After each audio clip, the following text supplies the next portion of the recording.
are listening to the Hey, MFM. See you on the lips. Back attack, dude. Bon Voyage! Hey, yo, homies, good. Slide down them big hills, you know what I mean, on the big, nice burgundy snowboard. All right, welcome to the Bomb Hole, which is presented by Run Through a Wall Smelling Salts, the best smelling salts in the business. We got a beautiful show today with Omar Diaz and Brian Paupaw, a.k.a. Deca from Hoods to Woods. How we doing, boys? What's happening? Man, we're doing good. Yo, we're out west, man. We're in Utah, bro. Utah. It's dope out here, man. For sure. But, yo, check it. Not only we out here, it's the first time we've been out west, period, together. That's a fact, sir. Yeah, man. Big moments. Big Heck moments. Yeah. Love it. Having a really good time. I was looking for the ice. I haven't found it yet. Yeah, no. No, it's beautiful out here. I could dig them edges, man. What do you guys think about Silk D's fit? How we feeling? Yeah, hold on. It works. I'll take it. I'll take it. It works. I got it. It works. It works. Yeah. That's good in my book. Yeah. I love it. Thanks for producing Silk D. And for our listeners that are unfamiliar with who you guys are, Omar and Brian are the two unsung heroes in the snowboarding community. They founded Hoods to Woods Foundations.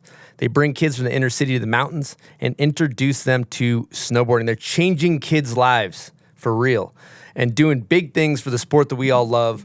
So let's get into it. I want to start by how the Salt Lake City journey's been. I know you didn't get any rest. You haven't been getting any sleep, right? Yeah, I managed. I had a little something last night. I managed. Okay. Yeah. But the journey was dope. I had to pick up little man from the airport, then skedaddle back to the airport, hop on a flight, little kid kicking my seat, no sleep, landed. The man, the myth, the legend, Deca's like, yo, let's get it in. We're here. Hopped on the snowboard, and we started doing the thing, and just been having a blast. Love it. We ran into some people too. Some East Coast homies, some homies that knew about Hoods to Woods. I was shocked about that. I wasn't expecting that, but that happened. Cool. Yeah, you went man. straight to the mountain from the airport. Yeah, straight to the mountain, man. I was like, yo, you can't come out here and not ride, you know what I mean? You got to get out there. And I haven't been in Salt Lake City probably, it's been like 12 years. But like, this is the first time I actually got to see the city. Because flight would come in, go straight to Snowboard. You know what I mean? And that was it. And I'm driving around, looking around. You know, I'm seeing the houses, the space, and the backdrop with the mountains. You know, because I didn't really see that coming in at nighttime. And I'm like, yo, this is dope. Like the colors, like these white cap mountains comes down to like this olive greenish type, desert type vibe and just open space. And I'm driving around and I'm like, oh, snap, I can live out here. You know, there's few places in America I want to live, but like now I'm seeing everything here.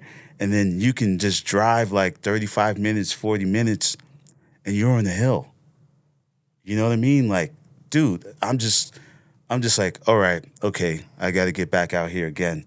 I just can't let that time go by. Because usually I'm going out to like the Pacific Northwest up in Baker. But it's dope to be here in Utah at Bomb Hole.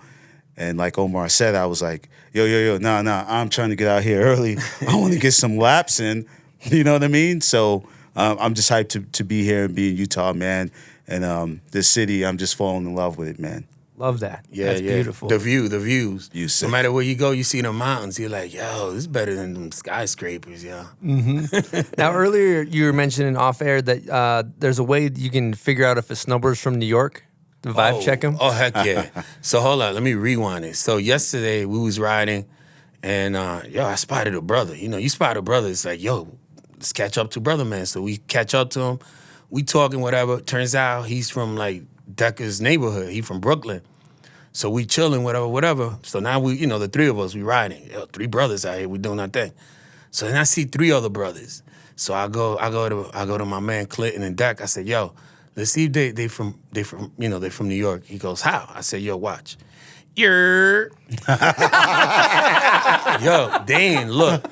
Now, for real, if you from New York and you hear that, you will be snapping your neck. Like, you know you're a skater and you hear them wheels hit the pavement, you're going to break your neck on that. Oh, yeah. So if you from New York and you hear, you know what That's time a it fact. is. Okay. That's facts. That's how you check somebody from New York in the mountain. Anywhere you at, if you want to know them riders is from New York, go there. Yeah. You will find out.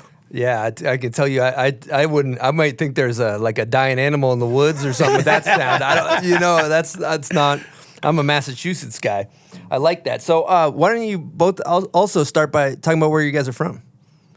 Yeah, man, I'm from Bed-Stuy, Brooklyn, born and raised, So, I grew up in New York and just seeing like graffiti on the trains, seeing like park jams in the park when, you didn't really know what it was, So grew up in New York, and most of my life I grew up in housing projects in New York City in the 80s. So you can imagine how hard it was.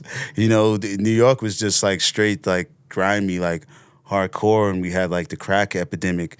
So you could just only imagine, like I'm going to school as a kid, seeing like the bodies with like the white sheets, and stuff that you see on TV, and you see it in your neighborhood, in the hood, and you're just like, wow, man, this is like crazy. But then you just become like numb to it, and you get like used to it, which is crazy because no one should have to live like that. You know what I mean? So, just growing up in Brooklyn and just like, surviving. So snowboarding and outdoors, that wasn't in my view at all, because my family, they weren't involved with anything like that. So I'm like the first one in my family that went outdoors and said, yo, you got to get out there. You got to try this stuff. You know what I mean? So like Brooklyn, that's the foundation for me. I got a tattoo of the Brooklyn Bridge, like right here, man. To me, I tell everyone, like, yo, that's my favorite bridge in the world. Yeah, I got this tattoo like 3 years ago. Yo, that's crazy. 3 years ago, I was like, because as a kid, I used to draw that bridge constantly. I used to take out books in the library to learn about the history, like Robert Roebling's a German engineer that designed the bridge. So as a kid, you see that and, talk about mountains and skylines. As a kid, when you would go over the bridge and you see the city, you're like, wow. You see like these tall buildings, and you go to Madison Square Garden, to the circus and things like that. And like I said, New York was like, everything was alive. The subway covered in graffiti, so it was like a whole vibe, and it creates a certain type of attitude. And just Brooklyn, man, we have that attitude where it's just like, you know what? Fuck it. I'm here. And that's the attitude I kind of bring to snowboarding. Love that. I love that. It's beautiful. And Omar? Damn, let me see. I'm taking it back to the islands. So I was born in the Dominican Republic in the Caribbean, where somebody yesterday asked me, is there snow there? Mexican. I ran to a Mexican dude. I ran to some Mexicans, and it's like, is there snow in DR? Like, nah, dude, it's like 80, 85 degrees, beaches all day. I said, you could windsurf out there, like, yeah, and surf. And but that's about it. So then from there, my parents migrated to the U.S. I lived in good old Jersey City most of my formative years. And then shortly after that, I call like, what I say is like the tour of New York City. So I lived in Brooklyn for a hot minute. I lived in the Heights for a minute. I lived in Queens, where my wife is, lived at most of her life. So yeah, I was all over New York City, and then eventually when I got married, decided to have a family, brought it back to Jersey, and I've been in Jersey since. But yeah, for a hot minute, I was out there in the city. But living in Jersey City, living in New York City is pretty much the same thing, man. You're seeing the same thing, it's the same struggle, the same whatever. And you just hop on the train and you're there anyway. So it's pretty much the same. What's the difference between your upbringing and mine? It's like pretty much the same. Once we talk about in city the city, living. yeah, In the city's in the the city. same. Yeah, it's pretty much the same. Absolutely. Well, let's talk about Hoods the Woods, because I think it would be cool to explain exactly what it is and what you guys do. Who wants to take this one? Let me see. I'm gonna give his rendition and I'm gonna let him take over. So Hoods to Wood started out. I'll tell you how it started out for me. So my boy John Deuce was like, "Yo, you got to meet my man Decca. He's doing this short film about snowboarding." I was like, "Nah, I'm good, man. Whatever. Like, I'm good." So eventually, he changed my mind. I went out, and it was in Manhattan. So Decca had like a short film about snowboarding. So I see the short film. It's showing him, and just him riding all the places he's been, all that good stuff, the party, the vibe, real dope. Love seeing, my people out there having a good time. And then at the end, there was a Q&A, and he ended the Q&A by saying, "It'll be dope if I could give this back to my people." And I'm like, one thing I've always done is been like community first. Like whether it's like signing up with your, corporate job to help out in any capacity, food, shelter, any of that. I've always been about that life. But then when he said that, like, yo, I want to give this to my people, yo, the brightest bulb in my head lit up. I'm like, yo, this is my happy place. When I'm on the snowboard, there's no bills, there's nothing hurts, there's no mortgage, there's no kids, there's no homework. They ain't shit. You just concerned about, am I gonna stick that trick, or am I gonna make that carve? Am I gonna get to the bottom so I could get right back up? That's all it is. So having the opportunity to create something that's going to give that to people that I know, because before Black Lives Matter, we already knew that Black Lives Matter. Fact. So that was 14 years ago. We already knew that there's a huge gap, because when I was out there was nobody that looked like me out there. Not that that was a problem, but yo, you want to be around your people. It's that vibe. So that's how Hoods to Wood started for me. And I went right after the whole thing finished. I made sure I stayed to the end. And we was at the stoop, like right near Times Square. And I was like, yo, my man, I'm feeling this. Let's do this. We're going to do this. We're going to make it happen. And that's how Hoods to Wood started for me. And I let him give you his rendition and whatever else took place after that, because there was some work to be done. The industry wasn't so kind at first. No, there was a lot of, if we would have given up on the first 25 no's, Hoods to Woods would have never existed. The industry was not kind to us at all. They love us now, though, so no hate. Yeah, it's true, man. Like Hoods to Woods, like I said, I kind of got into the snowboarding thing by accident. I went when I went to Parsons School of Design, and there I had classmates that were from like Vermont, Jersey, some people from California. And, one day we were just like talking, and they were talking about like snowboarding, right? And I was like, oh yeah, you do that stuff? Like, yeah, you should try it, And I was changing my life, but I kind of still had that like Brooklyn ignorance where I was like, nah, I'm from the hood, I'm from the projects, like, I ain't going out there to the mountains. That's white boy stuff, man. I'm not doing that. They're like, yo, you can't say that. How can you knock something down without trying it, right? And then I was like, yeah. And I went back to when I was like 13, and I had a friend who was a skater, and he used to come through and he said, yo, you should come out and skate. I was like, yeah, okay. So he lent me his skateboard, and he was trying to teach me how to tic-tac and stuff like that. And then a couple heads around the way saw me doing it. And then later they were like, yo, why are you fucking with that white boy shit? And I was like, yo, I'm just trying to learn how to skate. Like, yo, shouldn't do that. That's whack. That's for white people, whatever. And at that point, I let my ignorance take over, and I started hanging out on the corner and started selling drugs, unfortunately, because I was seeing everybody with the girls, the nice clothes and gear and stuff like that. And I had a guy that one of the guys used to come after school every day and pick me up, and he used to take me to the spot where they would bag up the crack and everything. They had girls on the table, like a movie. It was like guns, everything. This guy was pulling out money all the time, and he would like go to the store and like get change and throw the coins in the street. I'm like, what are you doing? It's like, I don't mess with coins. I'm all about money. So I'm a young kid in a single-parent household, poor, right? Don't have a strong male role model. So I looked at that as like, yeah, I guess this is life.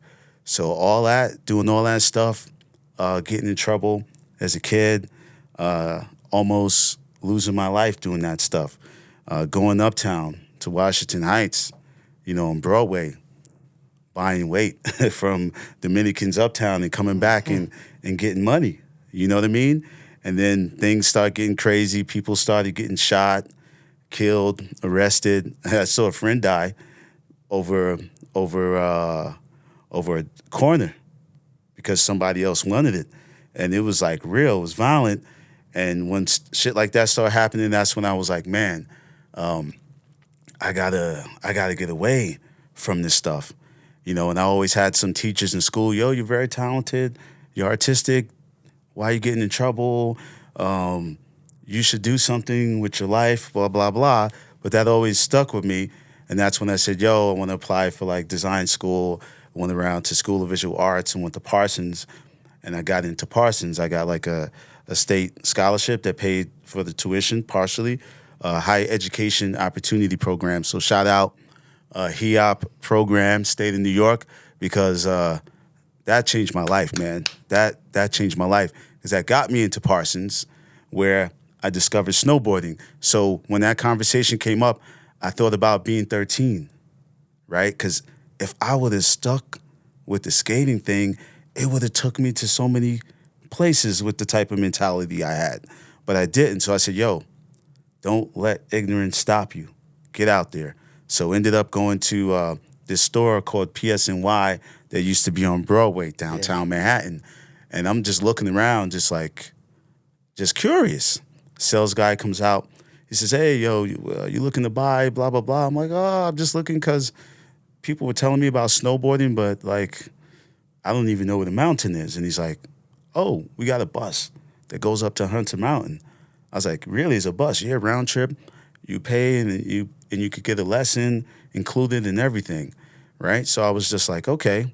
And this was like maybe like my second year of Parsons, and I started learning graphic design. So it was the first time, I was like making money for something positive, something that I love. Shout out to Lyricist Lounge, Anthony Marshall, and Danny Castro, because they gave me my first check for graphic design. And so I started making money doing graphics. So I had a little bread. And I was like, oh, yeah, maybe. I don't know. The guy's like, oh, we got last year's stuff. It's cheaper. It's like 50% off. So that's when I bought that Maro board, like it was a 158 Maro board. And it was like, I think it was Maro bindings, like these crazy, like, bindings that look dangerous now from back in the day. I didn't know. Low backs. Nothing. So brought a jacket and the pant. I think the brand was called like Foursquare or something. Yeah, Foursquare. Yeah, Foursquare. Yeah, man. So I bought all this stuff. No goggles, didn't know jack shit. Next day, got on the bus, went up to Hunter, got a lesson, bust my ass all day, come back, wake up in the morning, and I'm like, yo, my neck, I never had this pain in my life, man. My shit hurts, man. And I was like, yo, what's wrong with you? Why are you out trying to do this stuff? So I still had those old demons in the mind, like, what are you doing? What are you doing? And then I looked in the corner where the board was, and I said, nah, man, you made this investment. You should go back out because you put money. And I kept going, and I finally started linking turns. So my second year snowboarding, I had friends. Shout out to my boy Jonathan Smith, Alex Cumberland, and Steve Shapiro, because they were like all programmers. And I got a job at an internet company designing websites and stuff. And they were like, yo, you snowboard? Yeah. Yo, let's go out to Mount Baker. I'm like, where is that? Oh, it's out on the West Coast, Washington. You never been out West? Like, nah, I just rode Hunter and Mountain Creek. And they're like, yo, we're going to go out there for a month. A month? I'm like, who snowboards for a month? Rich people. You know what I'm saying?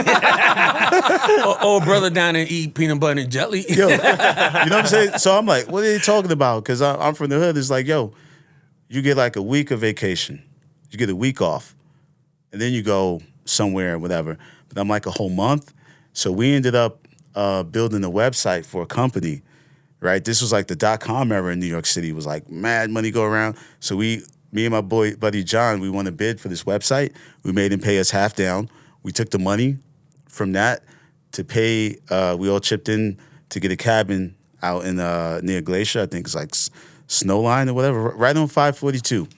So I was like, all right, I got the money, let's go. Go out there, didn't know what to expect. Pull up the Glacier, and I'm like, oh man, there's no snow out here. I came out this far, and I'm like, yo, man, where's the snow? They're like, it's up in elevation. Decca, it's up in elevation. And I'm like, huh? I don't understand. You'll see tomorrow. So I'm just like kind of bummed. I'm like, yeah, whatever. Get in the car, drive up 542, and 20 minutes later, you start seeing a little bit of snow. I'm just like, whatever. 30 minutes, it's like a whole another world, and the trees are covered with snow, and I'm bugging out. I'm like, yo. They said, we told you. So we finally get up there, and when you come up into the parking lot, and you can see like, what's that, Mount Shuckson or whatever, with that crazy like glacier thing sitting inside. And I'm looking at like, I think, what was that, like chair 6? And like my jaw dropped, and I'm like, bro, you're gonna die out here. This is like some National Geographic shit or whatever. What are you doing? You know? So that whole month, like I changed. And then I saw this other element and vibe I never seen in my life. I saw people like hitchhiking on 542, right? I used to have long dreadlocks. My boy was like, yo, you go out there, you can hitchhike, people will pick you up. So I'm like, I'm not believing it because like it's hard for me to get a cab from Times Square to Brooklyn. So I'm like, no way. Go out there. I'm standing out there like, not even 5 minutes, someone stops. Hey, what's up, bro? Put the board in the back, get in. Oh, where you from? Brooklyn. What? Oh, Brooklyn. Oh, man, yo. Oh, so dope. Yo, you smoke? You want to smoke a bowl with it? I'm like, yeah, hell yeah. So we go up, and they said, look, we're going to show you some runs. Don't tell people about it. You know what I mean? So there was like a sense of like localism there, but it was so dope. And I saw people riding with gear with duct tape on it, with duct tape. And I was just like not understanding coming from the East Coast. And there was people just out there like hucking, doing like backflips. And I'm like, yo, is that guy like a pro? No, he's just local. And I'm like, but if you snowboard like that, you should be getting paid for it. And then I realized not everyone that's out here is getting paid for it. So I just got so touched. I saw like this whole soul side. And I didn't even know about Mount Baker hardcore. I didn't even know about the history of Mount Baker. Because I'm like, why are these guys talking this place up? And then I experienced that. And then it reminded me of like the old Kung Fu movies. I tell everyone like those Shaw Brothers films from like the 70s that we used to watch as kids on Saturdays in New York City, where this guy would go to the Shaolin Temple, and he was beat up and bullied in the village, and he goes to the Shaolin Temple, and he wants to get in.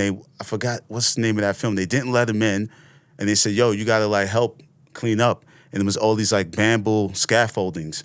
So he would watch the monks train and kind of copy them. And then the master was like, okay, you're done.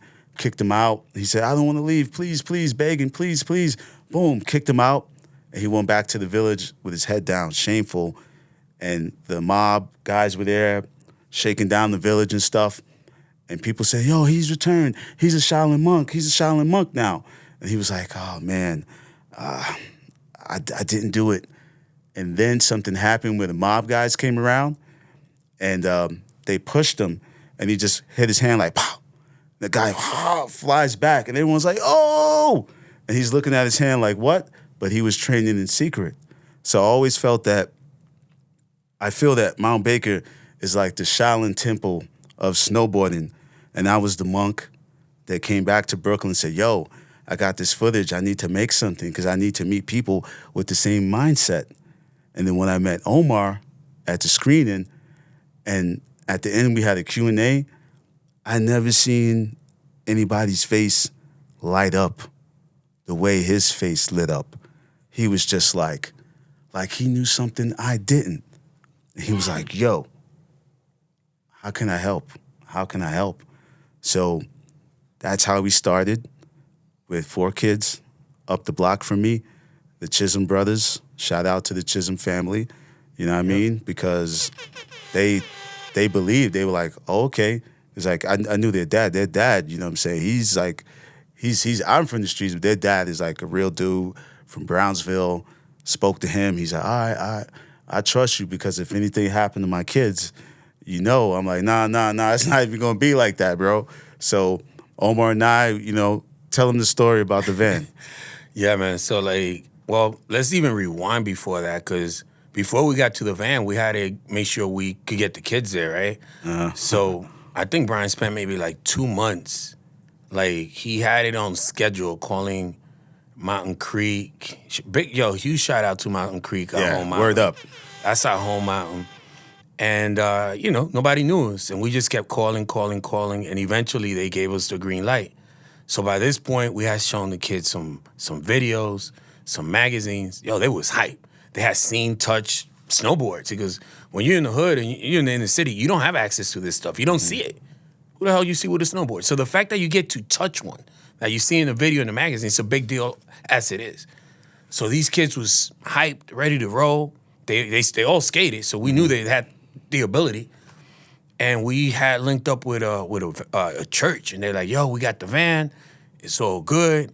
Y'all good to go. Mountain Creek gave us a green light.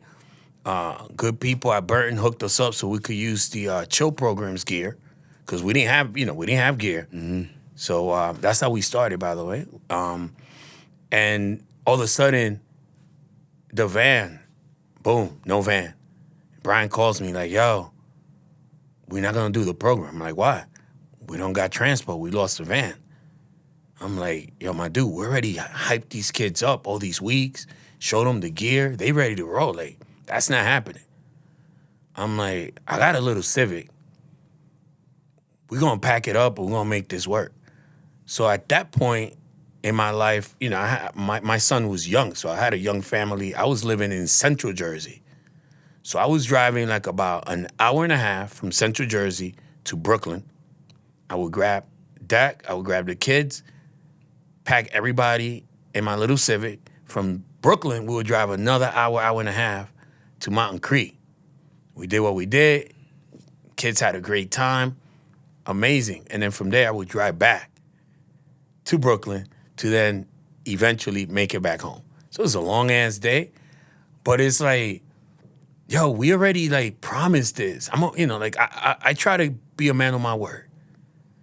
And when you let a child down, yo, it scars them for life.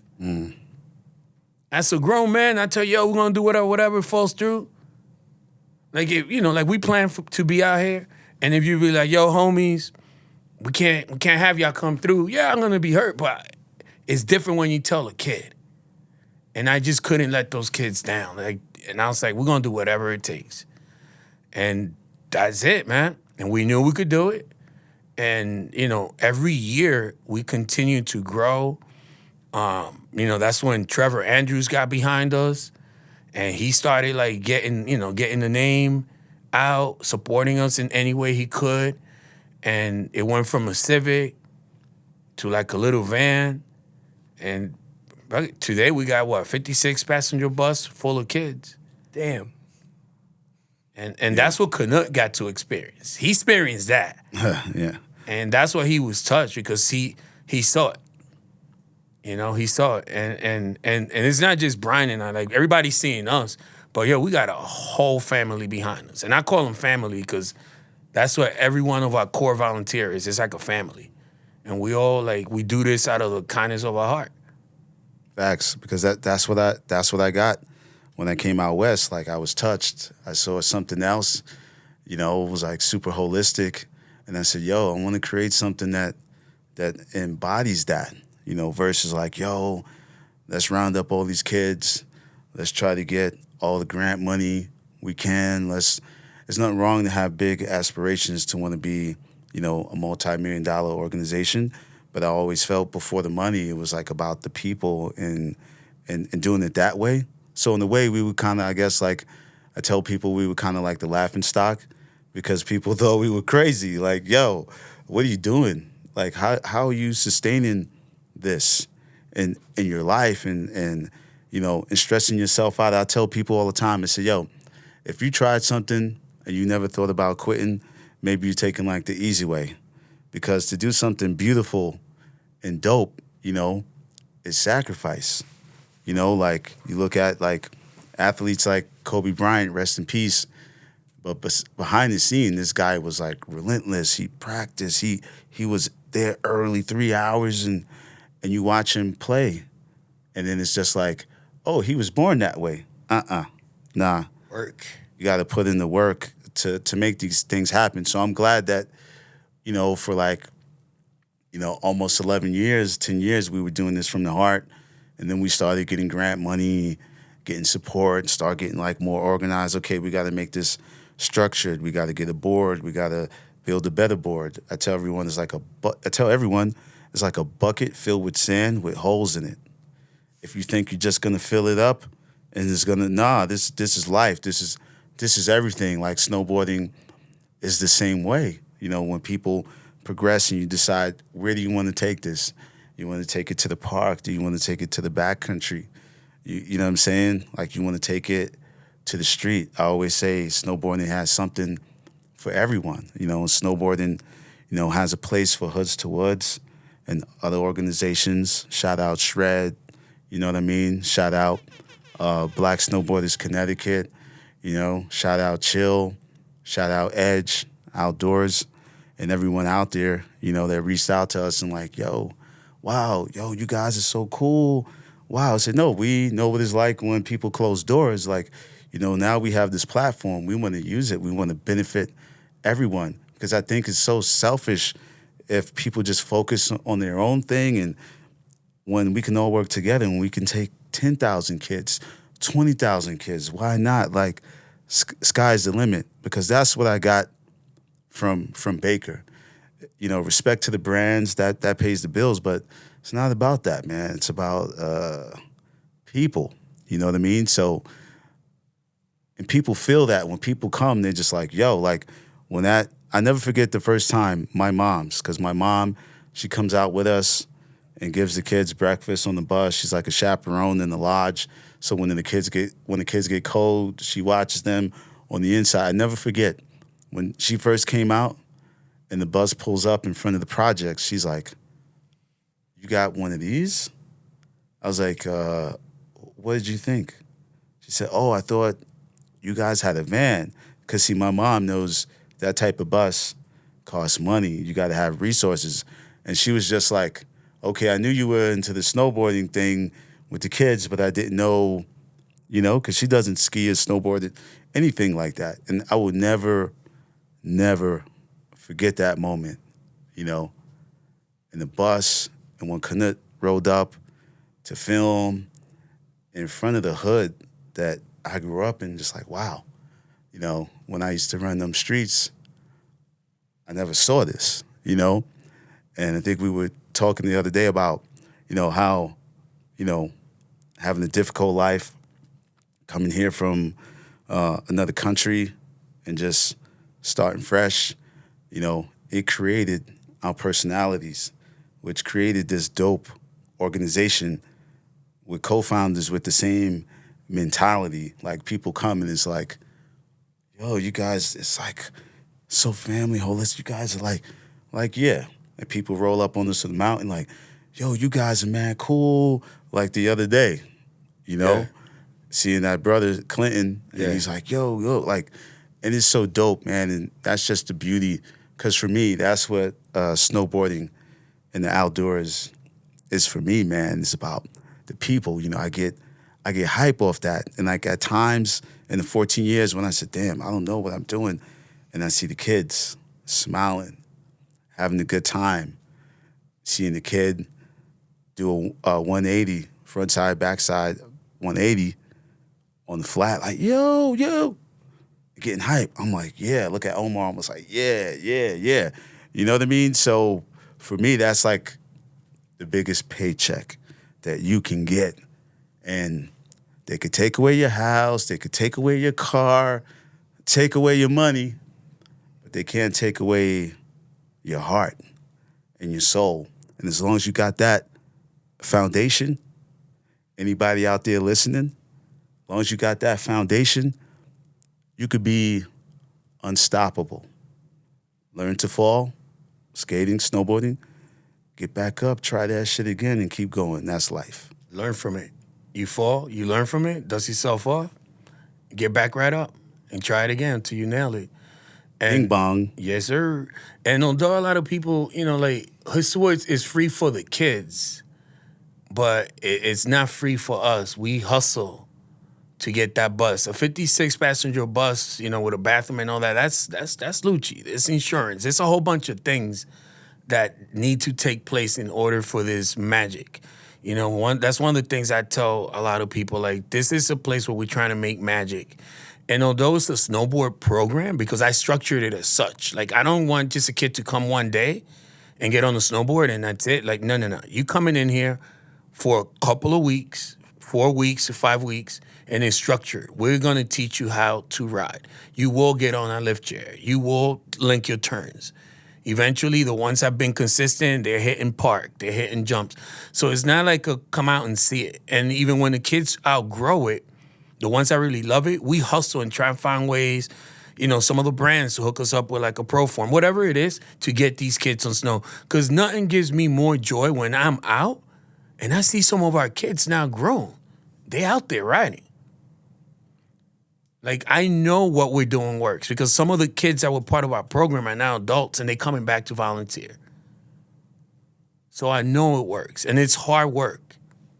Having a full-time job, having a family, running Woodward, it's not easy. Some nights the sleep is short, and little. But, you just do it because, like Brian said, that smile, that reaction. Yo, I seen some kids walk in all like thugged out. Yo, I don't know about this thing, man, but, I just wanted to check it out. Whatever. Like having that real, tough exterior. But when they learn how to link them turns, you see that kid run up to you and give you that hug with that smile. And like, got you, my man. Got you. Yo, dude, remember that day? I tell people this story, man. I think it was like maybe like our 4th year of Hoods to Woods. I'm walking down Malcolm X Boulevard in Bed-Stuy, and I see the Chisholm brothers, the 3 kids in our program, the first kids ever, and they're in the corner like arguing with these other kids. So I'm just like, I'm like, yo, what's going on across the street? Go in the corner like, yo. Yo, Decker, man. Yo, we trying to tell them about global warming, but they said global warming is fake, but the last 4 winters, the snow was different. And I'm just standing there like, oh, yeah, that's a fact. But in the back of my mind, I'm like, holy crap, these kids are becoming mountaineers. And Omar and I is not trying to shove this agenda down the throat. Because we're like, nah, we're not into like shoving it down the throat. If you like it, you like it. If you don't, you don't. But to see that happen on a corner, like in a hood where stuff happens, they're talking about like global warming. They're arguing, they're debating because, like beyond snowboarding is like being in the outdoors. Like how can you care about the environment and the outdoors if you haven't been to the places, if you haven't seen the mountains, the trees, smell the pine, if you haven't went out there in the backcountry, sun is setting, all the mountains turn like rose, orange color, your fucking eyes start watering. How can you care about something if you live in the environment where you have no connection to it, man? It's not there for you. Yeah. I mean, look, case in point, I'm a prime example of that, right? Looking at Thrasher magazine, I will always see pictures of snowboarding. Y'all had no idea it existed in the East Coast. Because every picture in every magazine, West Coast.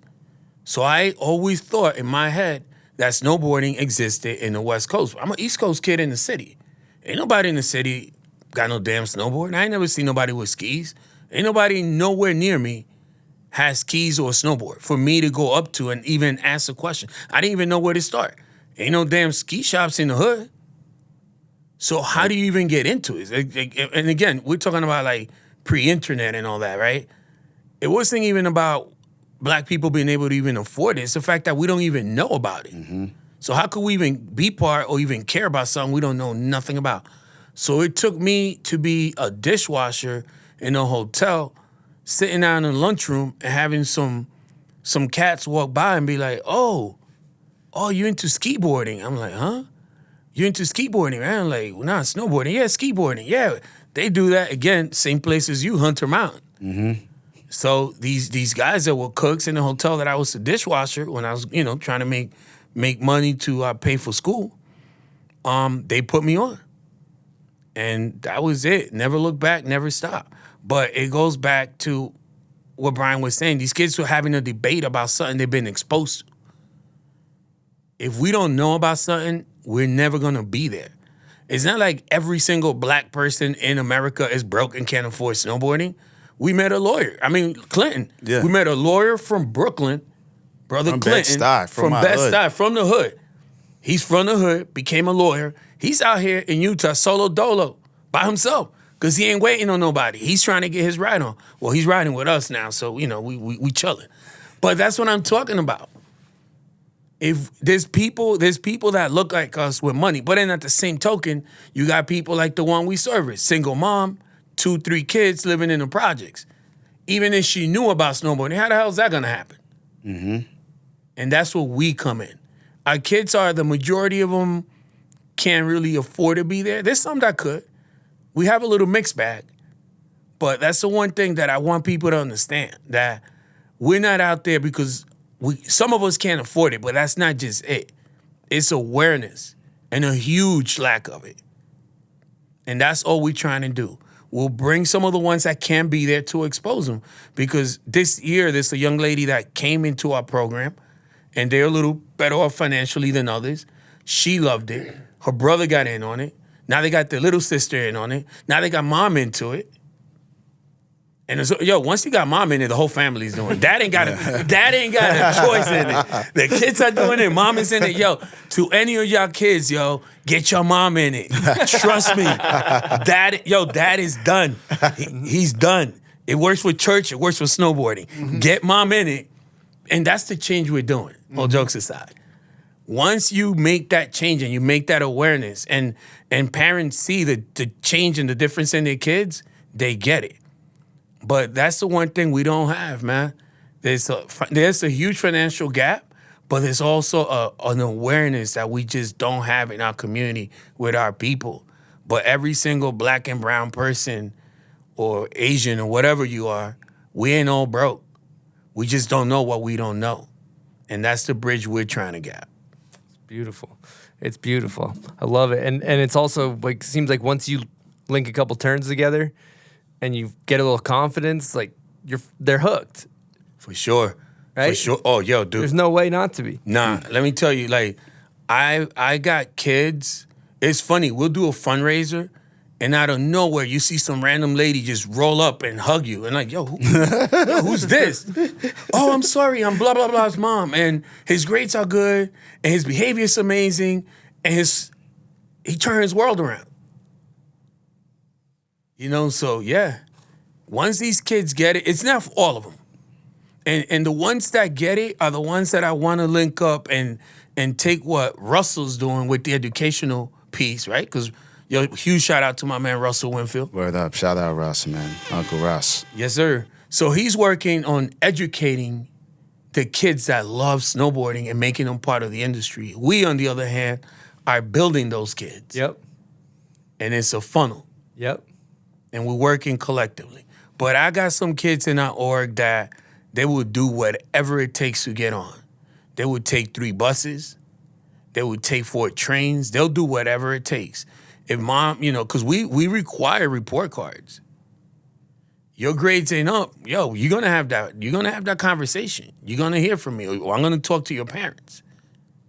We're trying to make that change by using whatever it takes to keep these kids out of the nonsense into something positive with a whole bunch of people that work with us that are part of that magic, giving them a North Star. and giving them an opportunity to just do something different. And there are kids in our program that, like at times I'm very rigid. No, you got to ride. And Brian pulled me to the side. He's like, like, slow your roll a little, my dude. Like, they don't all got to love this. And he showed me a valuable lesson. There are kids that show up to our program, and they might not be the most proficient snowboarders, but guess what? They're not in the hood. They're outdoors. They're looking at trees, even if they ain't got no leaves, but they're still looking at mountains. They're looking at trees. And they got a big-ass smile on their face. They still happy. So the fact that I could take a kid that you don't know if their mom is, you don't know what's going on in their house, and trust me, I ain't putting nobody business out, but I hear some stories. I'm like, good Lord. Yeah, man. Yo, some of these, like, we got, like, the kids that are, like, living in shelters that we deal with. Dude, when you live in a shelter, ain't nobody there telling you that they love you or that you matter. Mm-hmm. You're in an inner city school where there's 50 kids in the classroom. No matter how much that teacher tries, they ain't got no patience. That cop out in the beat in the city, likely a white dude that never grew up in the hood and don't know nothing about us or our environment or our culture, so he don't know how to act with us. So a lot of these kids just don't got a place where they're heard, where they're loved, where they care for, and we give them that. And I'm telling you, some of the kids, and we don't put nobody business out. We got kids on the spectrum. We got kids that are, whatever sexual orientation. We got kids, kid in a shelter is the most humble, loving, appreciative kid you're ever gonna run into. Cause they just don't got anyone to tell them that they matter, to encourage them, to show them compassion, love. And that's part of what we bring. So, air horn to my man Deca for making me aware that there's Thank more you, to sir. snowboarding than actual snowboarding. And that's what we do. Yeah, bro. That's that Baker vision. I was like, oh, Shaolin Temple, yeah, bro. You know what I mean? Like, get this kung fu down, and it's like, it's for the people, And like you said, like, and there was times when I was like, am I doing the right thing? There's so many problems in the hood, in the community. Is snowboarding something good?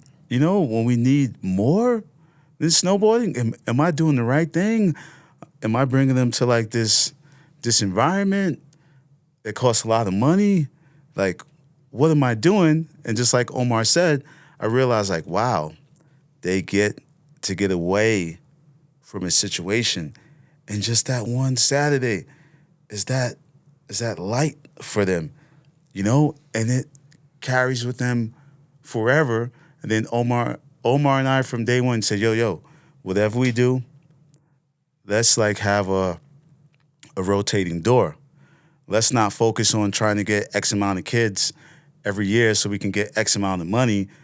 Let's let the kids come at age 11 and stay till 18. They can keep coming as long as they do what they have to do in school, in the community.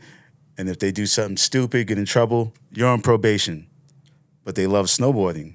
They want to come back. So they get their shit together like ASAP. You know what I mean? And you get to come out and just get away from that environment. And I was just like, And when I saw the Chisholm brothers on the corner of Malcolm X and Bed-Stuy arguing with kids that never been to the outdoors about global warming, I was like, that's what it's about, because, it's good for freaking America. It's good for this country. It's good for this country because we're helping shape the future, making, not just better citizens, but dope citizens. Like, let me put you on. Let me teach you. Let me take you out to this place. Maybe I need to be part of this group, and maybe we need to do something and let the government know we need more outdoor spaces. Maybe there's a public program that gets more people outdoors. What does that look like? Because I'm not going to live forever. We're not going to live forever. So if we don't pass it down, to the next generation, what do we have in the future for this country, right? We can complain, or we can take action. And and sacrifice. And it's just like, yo, this is the right thing to do. So now that we got past all those hurdles, it's like, okay, now how can we scale up? How can we take this? People like, yo, come out west. Please come out west. I'm like, all right, yo, we're trying to get this thing down on the East Coast, right? And another program out west means we got to get more money. We got to get more funding. But I think, we're getting closer to it because I think in the beginning, my ignorance was a good thing because it kept the heart going. So now we know about the heart and the core and the culture, and you just put the business side to it and strategy, and it's like, yo, let's make this better. Delegate task.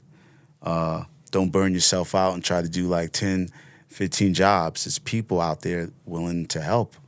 Now we got technology. Now we got social networking. Like every day, email, DMs. I answer every single one of them. And people like, oh, snap. Somebody responded.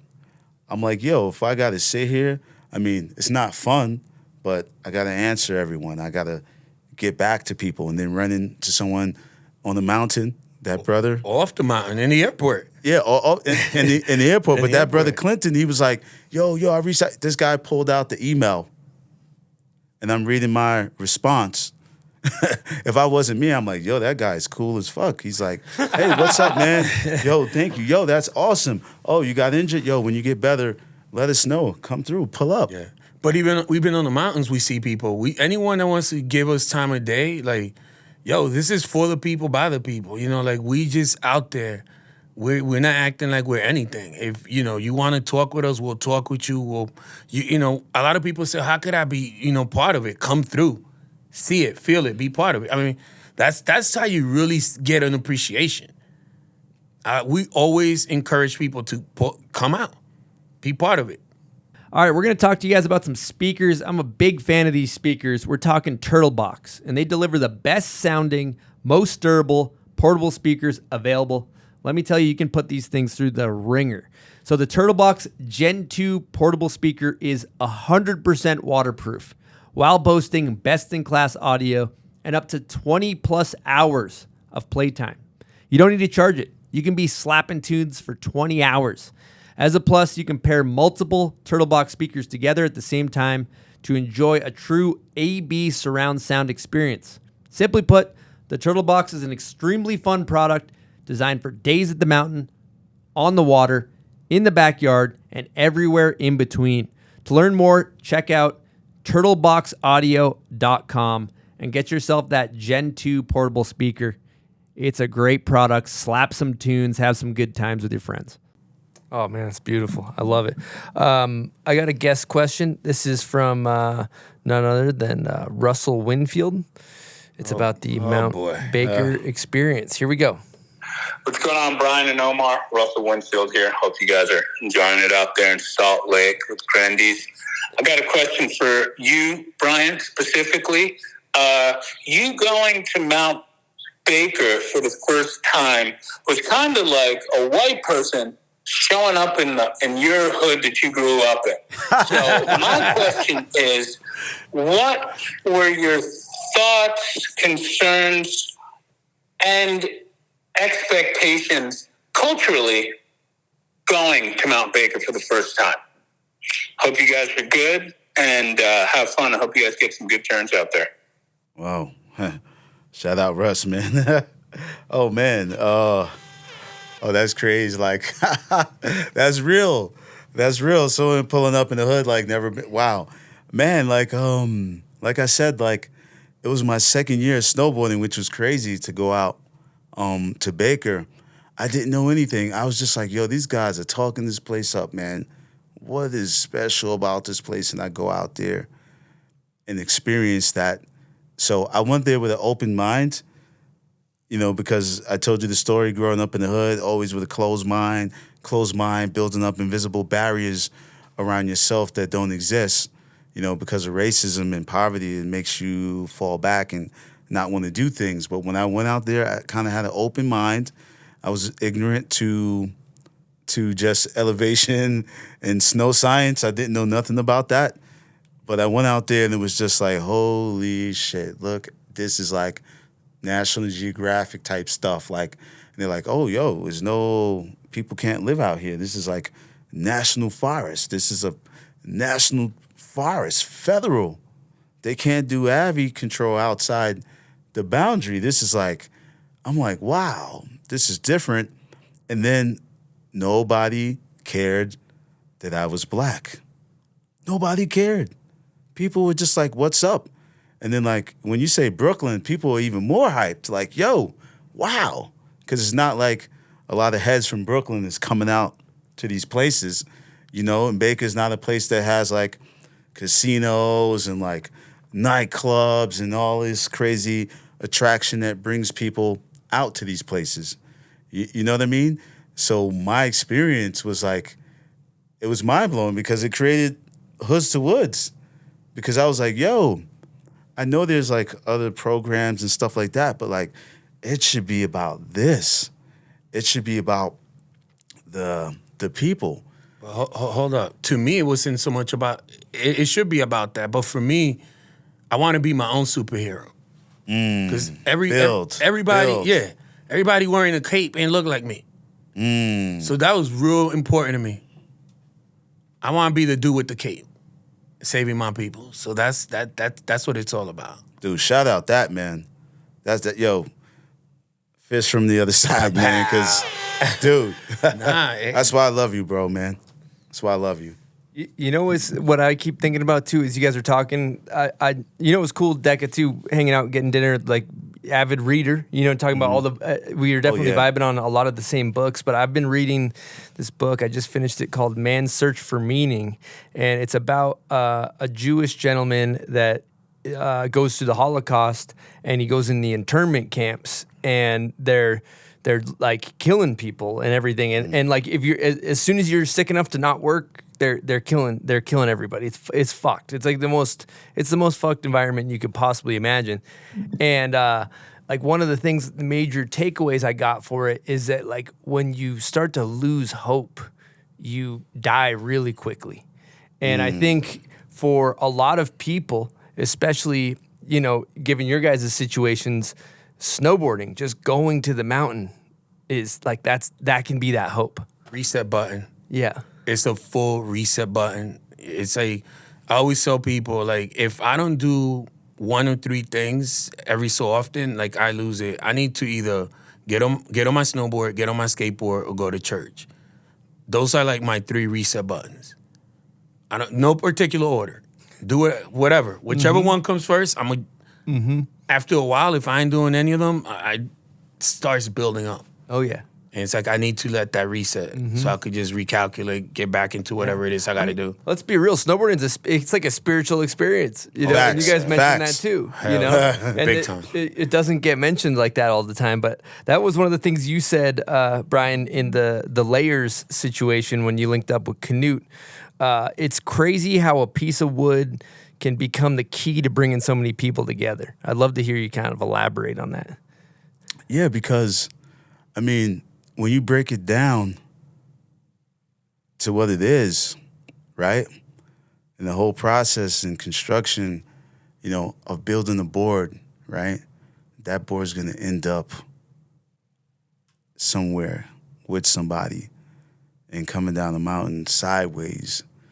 And, you know, I never thought, you know, I thought it was something you just go out, you have fun, but I didn't know that I would meet all these people and build these friendships to a level where back in the day, people were like, yo, how can you afford this thing?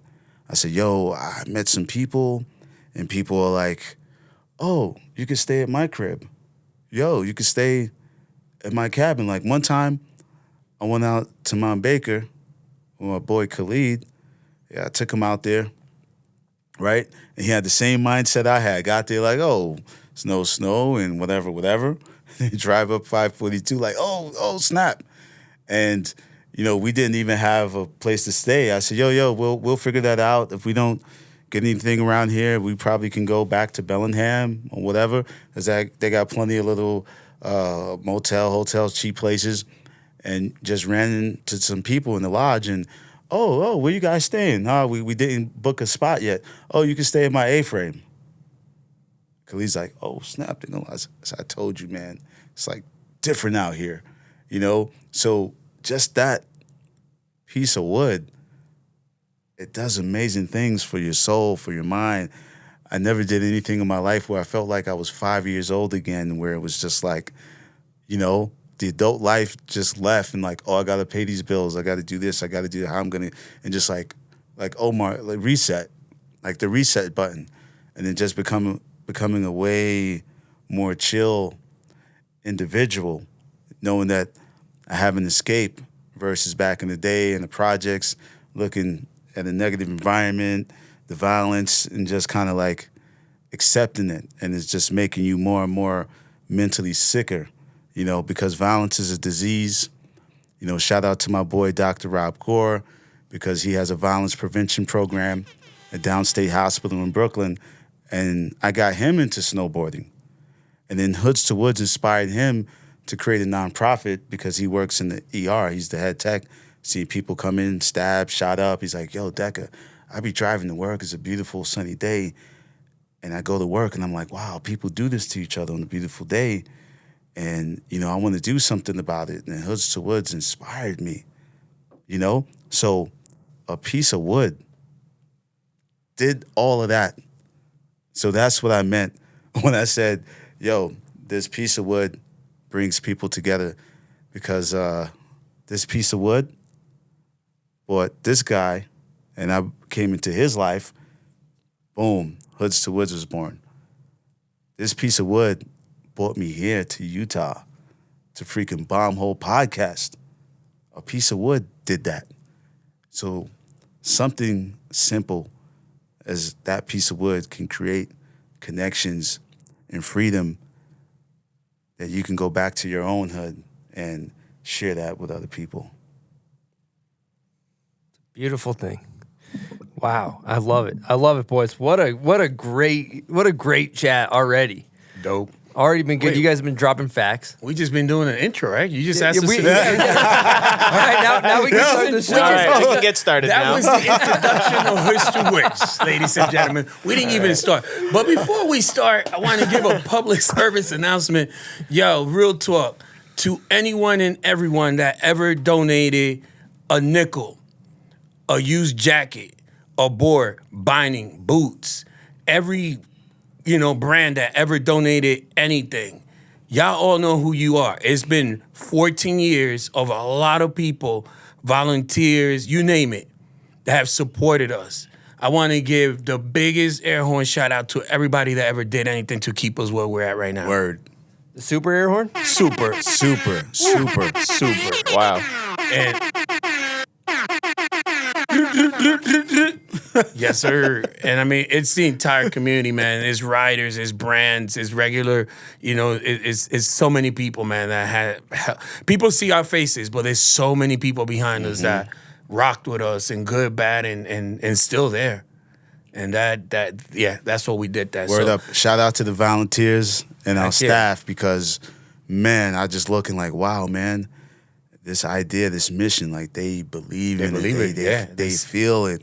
And, they're behind the scenes, but they're working hard to make things happen.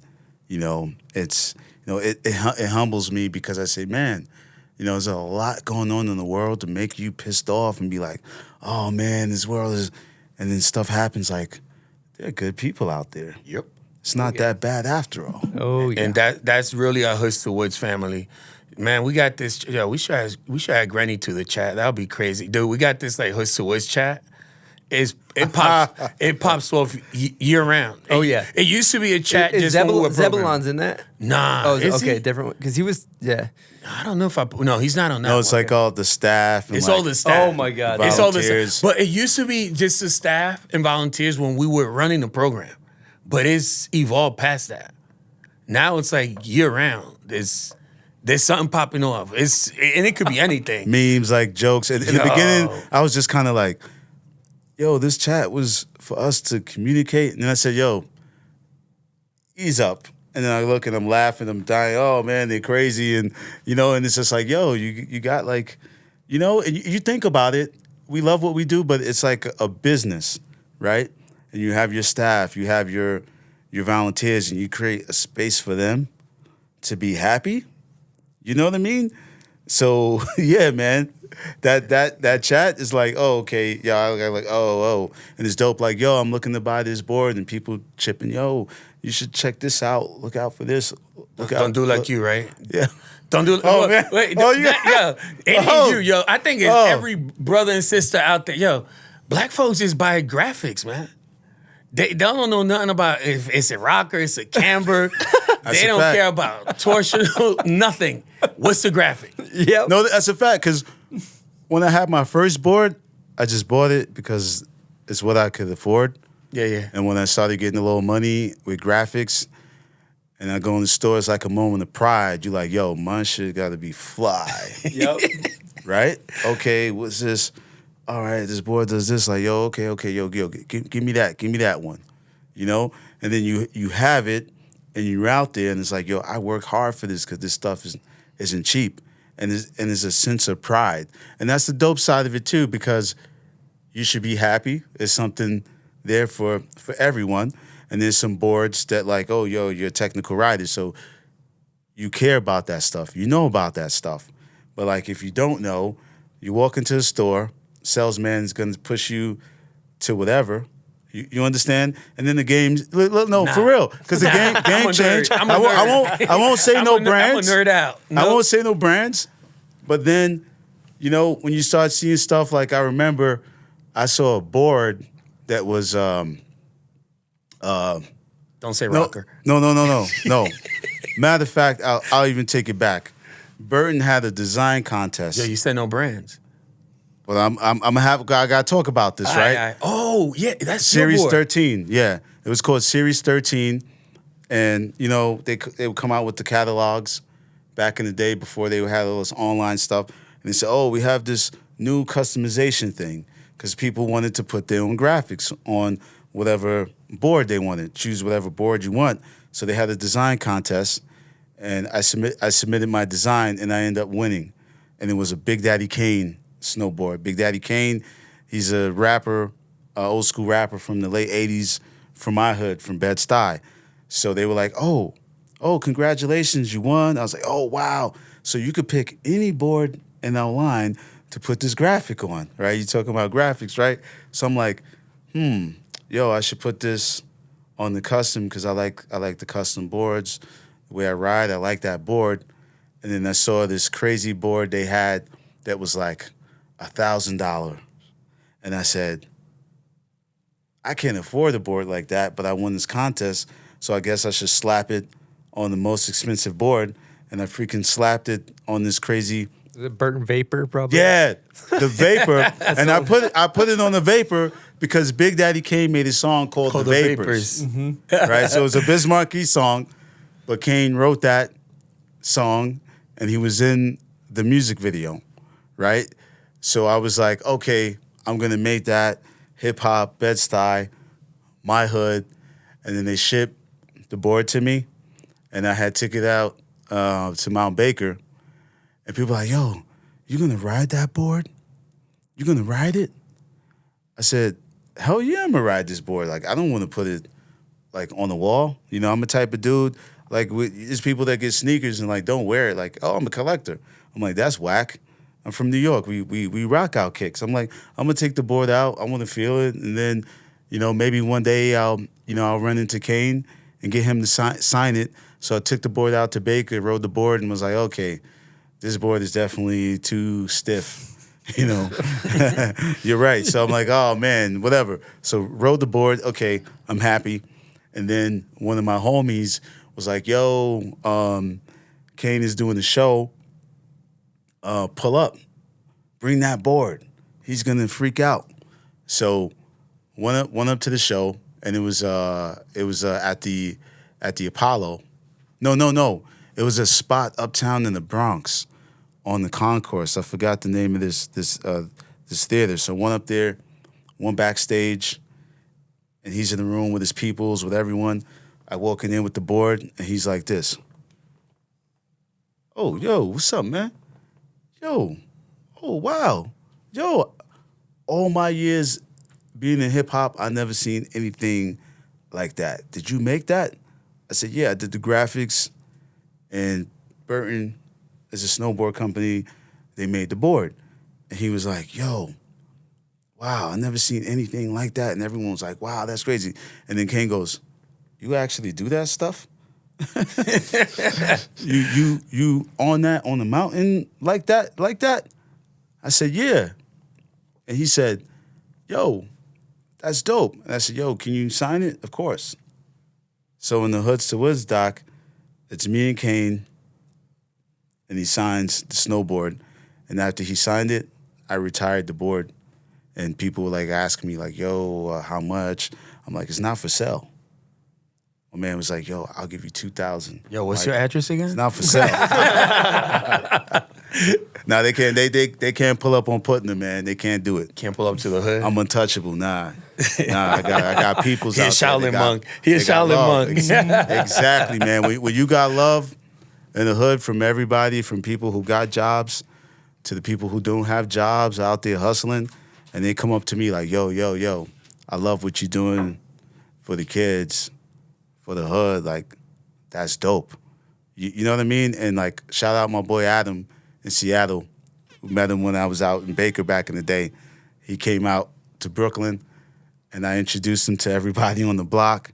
I said, yo, this is my boy from Seattle. When he walk out here, he's good. Yo, we got you. So they outside drinking Hennessy on the stoop. And they're like, yo, your boy want Henny? You want some Henny? I said, yo, Adam, you want the drinks? Yeah, bro, sure. So we out there drinking Hennessy on the corner. He's like, yo, wow, like, this is crazy. Like, these guys are outside, and they showing me respect because, like, yo, that's what it is, man, is respect. So, you know, shout out to Adam. Shout out to everybody in Bed-Stuy. Shout out to my man Killer. You know what I mean? For real, man. Like, shout out to everybody that support the whole mission and the community. But yeah, man, I still got that board, and it's not for sale, man. That thing needs to be up in a museum for Black culture or something. That's a fact. All right, we're going to take a break and talk about Woodward Park City. Now, we're 9 to 5ers here at the Bomb Hole. A lot of times after work, it's dark. You know what? Woodward's got you covered. They got lights. So you might see Silk D. When he gets done production, he's out there busting down the Woodward Park. So it's great setup. They got all the stuff for beginners. If you want to learn how to slide your first box, if you want to bunny slope and learn how to ride a snowboard for the first time, all the way up to great kickers. They got a super pipe at peak season, which is very rare. We're talking a lot about half pipes. They got a great half pipe. So be sure to check out Woodward Park City. One thing that I think is cool is I see a lot of the kids in there practicing into the foam pit, practicing their back sevens, and then they can go take it out to snow, which is really cool opportunity for kids to progress. They're all about progression. And they also have $40 lift tickets, which is unheard of in this day and age. So gotta respect them for that. You can pay $119 and get a month of unlimited outdoor riding. That's a great deal. So if you're looking for a fun place to bust down on your snowboard with some good friends, good people, be sure to check out Woodward Park City. All right, fellas, we're going to get into a little trivia here, presented by Run Through a Wall. Do you want to do trivia? If you get it wrong, you got to do a smelling salt. But if you get it right on it, and I'll tell you this, I think you guys are going to do well. Oh boy. I don't think I went too hard on you guys. And you know, you mentioned some hip hop stuff, so we got some hip hop stuff. We have some snowboard trivia. We got some New York trivia. We're kind of all over the board here. I don't know how many questions we got, but let's just run it up. First person hit the buzzer can answer it. Hold on. I gotta get in my mode. Yeah, you take gotta my hat off. Hold on. I gotta get in my mode. Do some breathing exercises, maybe. Yeah. Some calisthenics. Yeah. I'll put a couple run through a wall smelling salts here. Oh, you might as well leave them all over here. Yeah. I'm going all in. Leave them here. This is like a freaking smelling salt battlefield back here. Yeah, we Oh, call yeah. it the graveyard. Yeah.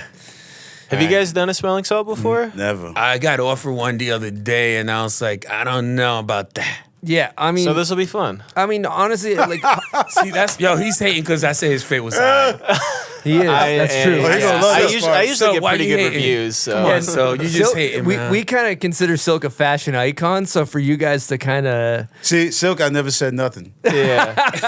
Yeah. Said, I Omar, got I'm some going to make swag you look coming your bad way. in the Got the edit. do-rag for you, bro. Yeah, throw your brother under the bus. I see you. I see you. yeah, and we're gonna do a Durag tutorial in a little bit. So Oh, yeah. you guys Yeah. got so that's Stay to look tuned. forward to the show. But for the salt, you just pinch it, crack it, boom. Okay, mellow. Okay, there it is. Yep. And now we're awake. We're good. We're alive. It's not a drug. It's just it wakes up your nose and your respiratory system. Hockey players use it because they go out there and sprint. So it's just good for some good quality banter here at the Bomb Hole. Now, all right, we're gonna run through these semi-rapid fire, and Godspeed, gentlemen. All right, let's luck. get it. Here we go. First question: whose album is titled "The Chronic"? Omar. That's Snoop Dre.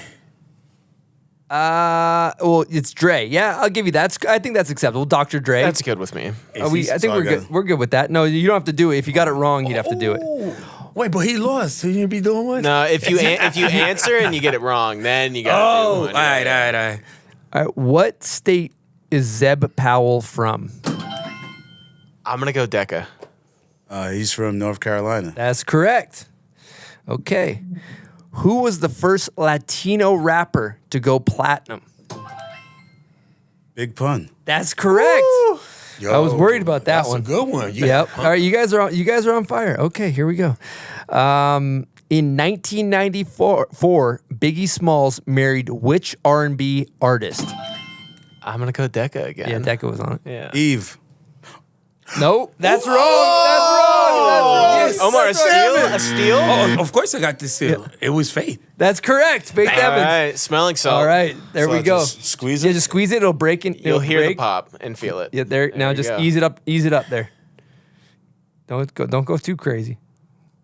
Oh, I like that. Oh, There it is. Thought it wasn't working for a second. Is you awake now, my Yeah. brother? yeah. Yeah, he looked like he woke up. Yeah, All right, focus up. We're right back in it. I'm in it. How many bridges does Brooklyn have? This is almost like a trick question. I mean, you hit the buzzer. You gotta. Okay, we have two bridges. We have the Brooklyn Bridge. No, three. The Brooklyn Bridge, Manhattan Bridge, and Williamsburg Bridge. I mean, technically, according to my Google, there's 4.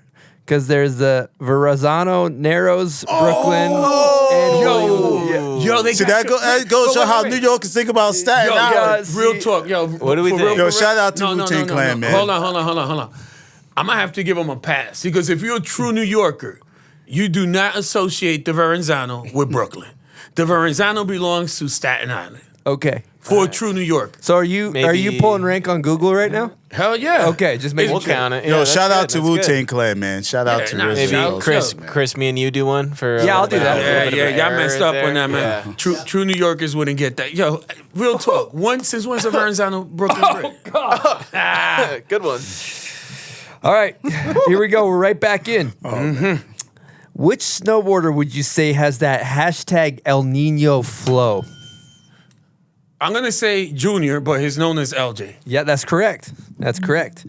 Okay, longtime home to Hasidic Jews and Puerto Ricans, this neighborhood is now a trendsetter for the city to many hipsters. Williamsburg. That's correct. Hipsters. Yeah. Okay, which snowboarder created the Gucci Ghost? Should I call him Trouble? Should I call him Trevor? Should I call him Gucci Goes? Those are all acceptable answers, except for Gucci Ghost. That wouldn't really clarify. But yeah. It's Trevor. Trouble. Okay, Trev. this is a good one. In the hip hop world, who are the 03 Bonnie and Clyde? Jay-Z and Beyonce. That's correct. I got one up for Brooklyn because I fell with Eve. Yeah, you're back. He's back in Yo, it. but I Back backed in you the- up. Yo, my dude, I backed you up. Shameful. Good looking. Okay, these ones are easy. All right, Ready to Die was released by which hip hop artist? Biggie, 1994. That's correct. Rule 336 was released by which artist? I knew that. Ja Rule? That's correct. Oh, snap. Oh. Okay. Stankonia was released by which hip hop artist? Wasn't that Outkast? That's correct. See, I knew I should have dug a little Damn. deeper. Yeah. These are kind of meatballs. All right, last question. Who did Russell Winfield snowboard for before Ride Snowboard started? Back when I met him, he was on Mistral. There's phases. Oh wait, before you talking about Burton? Before it was Yeah. Mistral. Well, it was Mistral, then Burton, and then eventually Ride. It was, exactly. Yes. Well, He's All right, we'll count it. yeah, we'll count that. damn, that's it. We're done. That's it. That's all we got for trivia. I mean, we got name that video part later. Yeah, that's when I'm gonna be. Yeah, Omar. That'll be the hard one. Well, we'll bring the self-esteem up with this one, and then you guys can grenade that one. And we're all bring it good. back down. Dude, I'm gonna just it's gonna be horrible. Can't wait. Omar doesn't do well with TV. It's just like turn it on, head goes down, nap time. Yep. Yeah, Good time to knock out. Yeah. So what's going on with this Durag tutorial? Am I gonna get where are those man. things? Should we, Yeah, should we blaze do them it? up. Well, wait there, a minute, yeah. wait a minute. Before we do the Durag, shouldn't we talk about how the Hustlers Durag even came about? Oh, yeah. Yeah, give us a little context. Yeah, a little context on how the Hustlers Durag even came out. So last season, brother Zeb decided to take one of the Hoods to Woods penny. It's like a little, I don't know, call it like a little vest that you wear for like competitions. And he wanted to wear one. He put it on like a do-rag with a baseball cap over it, or whatever he was wearing. And that was the birth of the Zeb Powell do-rag. And I guess you're gonna be. This is a debut, right? Ain't nobody seen it before. No. Oh snap!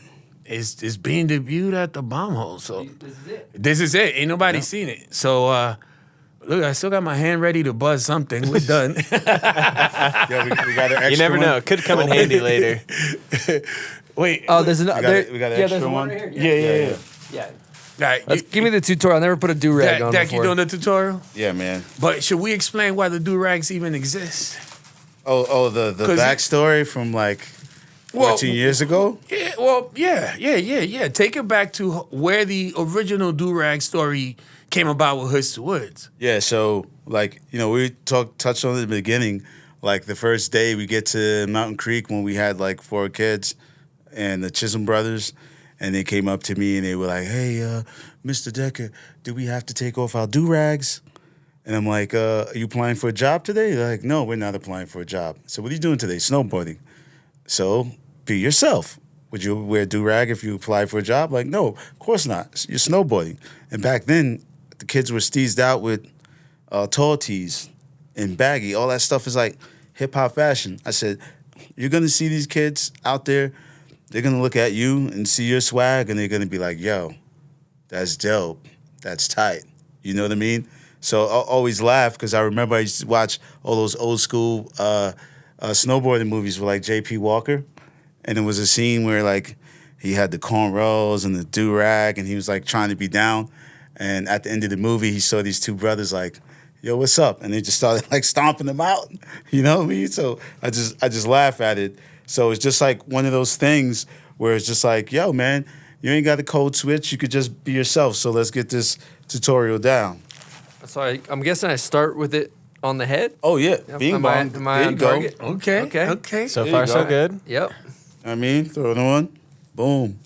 Okay. Like that. Yep. You got these little wings right here. Yep. Boom. Just grab them. Bring them to the back. You just tie it, right? Mm-hmm. You know, that's like one way. And boom, you just make the knot like that. Boom.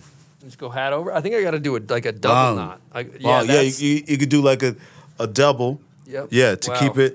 keep it locked in, right? Okay. You know? Wow. All right. Now I'm gonna throw the hat over. I'm throwing the hat over here. How are we looking? There we go. Ah! Boom. Looking good, yeah. I look fresh. Yeah. It goes great with the crew neck, too. Does it? Yeah. Yeah. I was thinking maybe. I mean, I could go kind of like rock it a little bit. Yeah. Like if we have problems, you know. Yeah. We need some clips in this. Yeah. Yeah. So okay. Yeah, there we go. There we Yeah. Oh, go. I got to get the headphones There out we of the. go. Yeah, there you go. Yeah. All right, boys. I gotta Yep. see. I gotta see you Yeah, hitting man. some clips. Hit some Yeah. features. You guys want me to get a clip in this thing? Yeah, you got it, man. You got to make it official. Oh, I feel extra fresh in this. Hell yeah. You already feel like you're in Brooklyn, right? Absolutely. There you go. You know what they say? If you look good, you feel good. You feel good, you play good. You play good, they pay good. There you go. You Yes, sir. Hey, my brother, you gonna get that cheddar out Yes. there. Yes, sir. I think Silk D might look good in one of these too. Yo, I see that. I the see that tutorial is happening. pretty quick. I think I got it memorized. He's got a mullet, so it kind of would actually a maybe bowl cut. You know mullet. what's gonna cut happen? I'm mullet. gonna come back out here in Utah next year. Everyone's gonna have waves. They're gonna have 360 waves spinning. It's gonna be a thing. Oh, this is amazing! Wow, I'm feeling good, boys. Thank you for this. Thank you for this. Yeah. Yeah, and I love how the deep dish hat on the mannequin. You got it rocking low. Yeah, So yeah, it's- yeah. You want to explain that for us? Yeah, man. That's about as New York is gonna get. If half your ears gotta get in there, it's gotta be like tough. You know what I'm saying? And you do not twist this here. It's gotta be nice and straight. Not like see how yours got that little bit. Nah, that's not good. yeah. Nah. You keep this. This how you keep it real. Yeah. Just wanted to make sure we get the mannequin, do the demo. Yeah, that's good. That's Yeah, that. Looks good. Looks That's good. the official tutorial on the fit. You know, For sure. I feel like Silk would look really good in Williamsburg with that hat right there. Huh? That's kind of that Williamsburg look. Yeah, we might have I'm to. open to anything. You can style me however you want. Yeah. That's half of my job here. I see you. I see you. Now we're gonna send something your way. We're gonna see. Yeah, we got Right, that swag. You'll coming, see it on man. the show. Yeah, without a doubt. We're gonna. Yeah, I see it coming. All right, I'm ready. It's gonna be hype. I see it. Makeover. Russell was telling me the first time he met you at the Giants Stadium or something. Yeah. He said it was pretty funny. Yeah, it was back in Jersey, long time ago. They used to do a Giant Stadium sale. I think it was back on Mistral in them days. And then we just connected, skated. We went skate. Damn, he's gonna hate me, but I'm gonna say it. I'm a better skater than him. He got me on the snowboard. I had him on the skater. Nice, you got him Shots covered. fired. Hey, Yep. shots fired. You know, he knows nothing but love. But yeah, man, the cool thing is like, shortly after that, he got picked up by Burton. He blew up. We lost touch, but the love was always there. And then eventually we linked up again. And with him and I, it's funny, man, because we just take it back to like when we were kids, man, and we just acting like two clowns. It's like we're going to like high school mode. But yeah, we met a while back, spent the whole weekend skating. And, he was in the city, so we used to skate every now and then. And yeah, that's my dude. That's dope. He's the best. Yes, sir. Let's hit a guest question. We got one from Zeb Powell. Here we go. Oh. Let's cue it up. Yo, what up, Bomb Squad? Zeb here. Chris, thank you so much for having my homies Brian and Omar on the show. As far as kids going from hoods to woods, what are some of the coolest stories you have seen or develop? I think a lot of people understand, like, yeah, kids come from the hoods to woods, come from, different places, but they don't really know the nitty-gritty of what goes into it and what these kids have to overcome to get there. So maybe elaborate on that a little bit and let us know. And then also, what are you most excited for moving forward with Hoods to Woods? Thanks, guys. Peace. All right. Wow. You know what? I'll take the first part. I'll give you the second, so we get it. Since we got a two-part, we split it. Share the wealth, share the love. By the way, big shout out to Zeb, because the one thing I love about Zeb, before I answer the question, is like when he shows up, it's not like, oh, Zeb's here, let me sign an autograph and be out. Look, no. Zeb's chilling full day, half a day with the kids. No media, nobody. It's just like me, myself, and I with the kids. And to me, that's priceless. A lot of athletes, pro athletes, they just do their media part. When Zeb pulls up and hangs out with us to Woods, it's real. Like, he's in the moment. He gives 150% to every single kid. And that's commendable, and that's one of the reasons I love that dude. He's really, really about it. But going back to the first Hold on. question. Yeah, go ahead. Can I interrupt you for a second? Yeah, of course. Take your phone out. Real quick. Hey, Jones, JP, come on in. The code. He's coming in. Look who we got. Stop playing. That was a short skate session. Yo, what's up, man? You gotta cut those sessions short. What's going on? Jeremy, this Yo, is Brian. respect, man. JP, Omar over here. Dude, What you say? Brian. Yes, sir. But they call me Decca in Brooklyn. Exploded bones. You ever had them? Well, I have too. You and I, we share this. And what I did 6 years ago was I reached out to Bubs, and I got on their college, and I've been on it ever since. And if you want some proof, my bones used to look like this, and now they're looking like this. Huge improvements. I feel it in my joints every day. I'm not getting any older, younger. I get it confused because I feel so dang good. And if you want it too, go hit up bubnaturals.com, promo code BOMBHOLE, and you'll get that 20% off. Go click up. All right, we just had to cut for a quick second because JP and Jeremy came in. How you boys feeling? Woo. Oh man, yo, that's crazy because, you know, like when I started snowboarding, I used to watch all those videos. I would watch all the videos and see these guys, and they just had swag. And then when JP used Big L for his snowboard part, you know, like, because I remember they started putting like more hip hop in these like snowboarding videos, like the skate videos, and I was just like, yo, these dudes are swagged out. And like Jeremy Jones, I would always tell people like, yo, he's like the Tupac of snowboarding for me. And people are like, what are you talking about? I said, yo, because he's just like a badass and just like attitude with it. Like, yo, I'm just out here doing this. You know what I mean? So it was dope to meet like, you know, some of my heroes in snowboarding, the guys that got me to want to go back out on the hill, watching those videos and just wanting to get fly and get my swag on the hill and just being myself. It's dope, man. Just try to be like a quarter of what they could do, because, yo, them dudes was hitting stuff. No, I wasn't trying about copying because I already bust my ass. Yo, them homies was hitting things heavy stuff. And, yeah, it's dope that they just came out and shot us out. Very humble, very good dudes. You know, a lot of times you see people riding and then you meet them, you're like, oh, what the heck? Not there. Not with these two homies. So thank you. Are you guys gonna go salsa dance or whatever it's called? No, we're gonna go dance bachata. So yo, to all my Dominicano, to my Dominican snowboarding squad, JP is a true bachata dancer. We're about to hit a bachata spot here in Utah.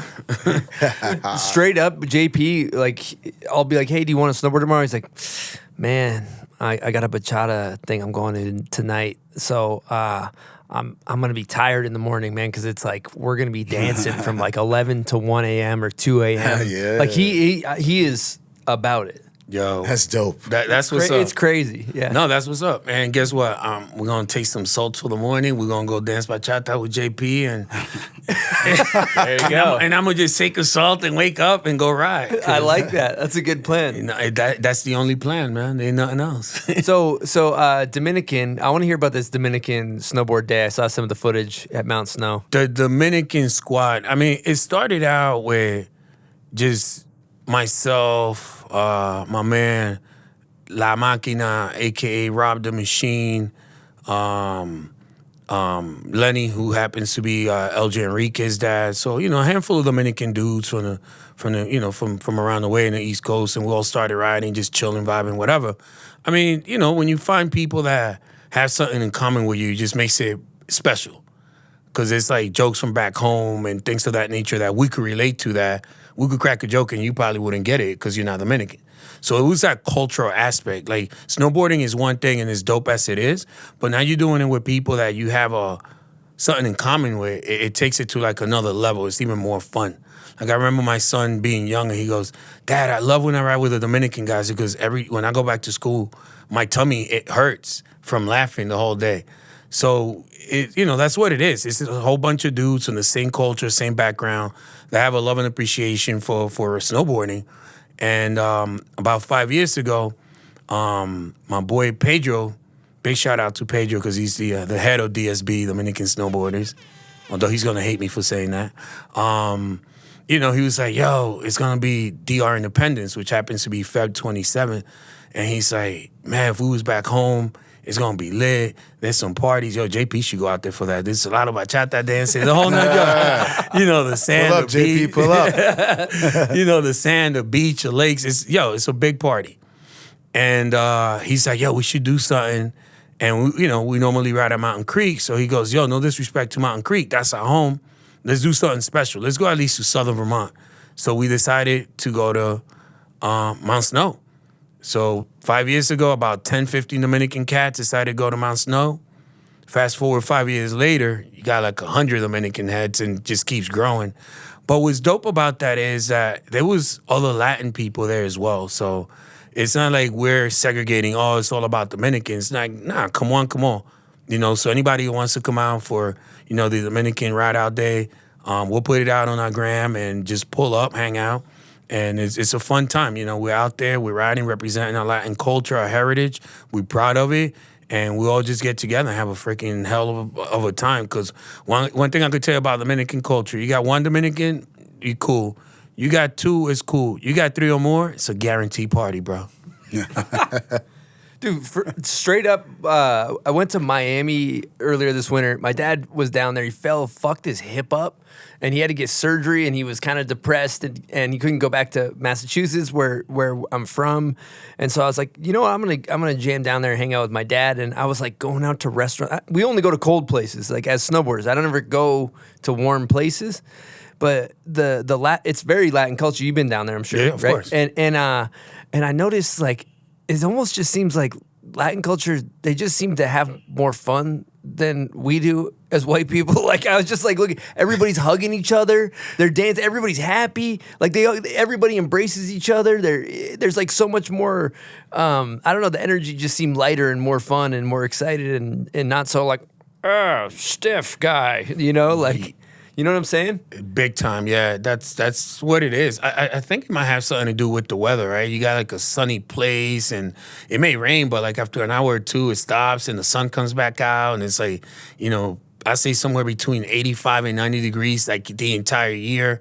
It's like people are just happy out there. And I think it's part of our DNA now. It's like in our culture, it's ingrained, so... we just love to have fun. We're loud, we're obnoxious, but that's Dominicans for you. Mm-hmm. Yeah, good shit. That's amazing. I love that. And then the one thing I just remembered too is we kind of derailed. Zeb asked a question.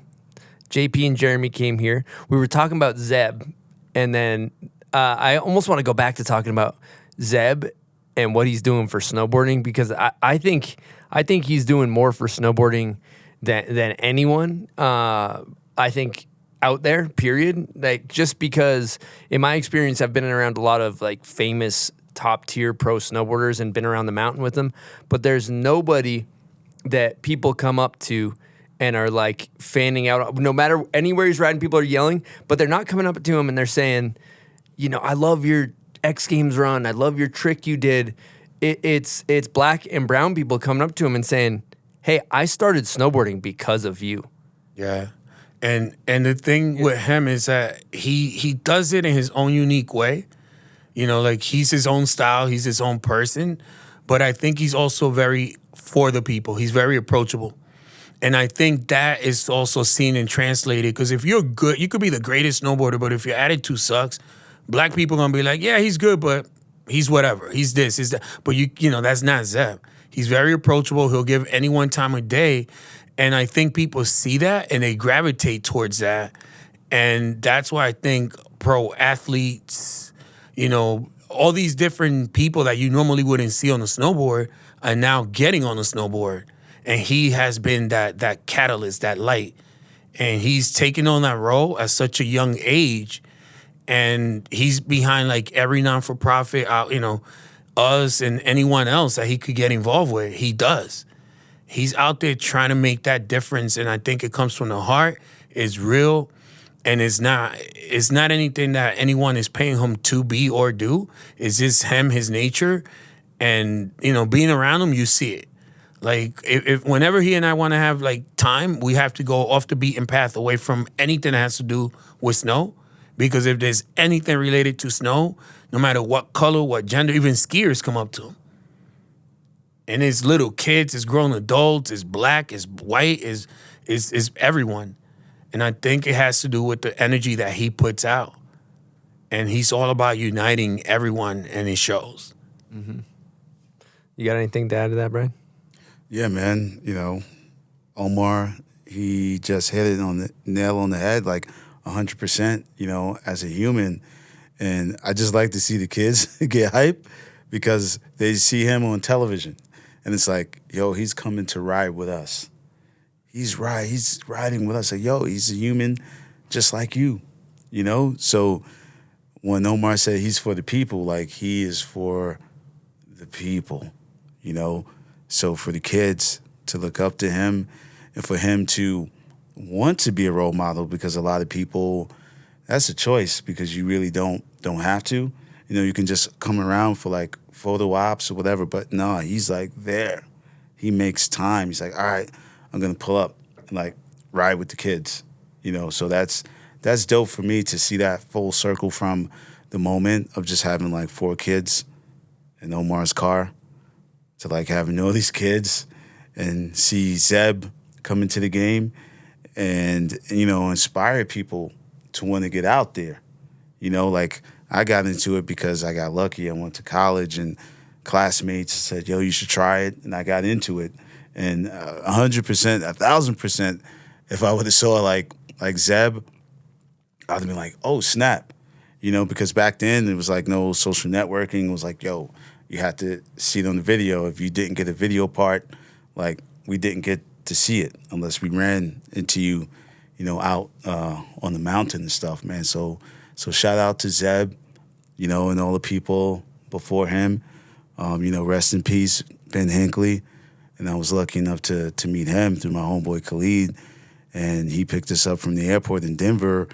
And we were driving to X Games at the time. And he was like, yo, you guys want to get a run before you get it? Like, yo, oh, yeah? Took us to Loveland Pass.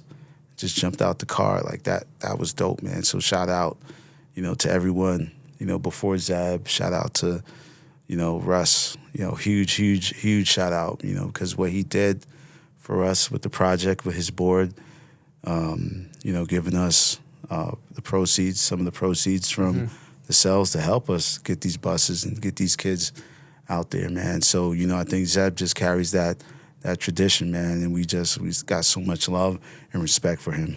Love that. But let's answer his question before he texts one of us and yells at us. Oh.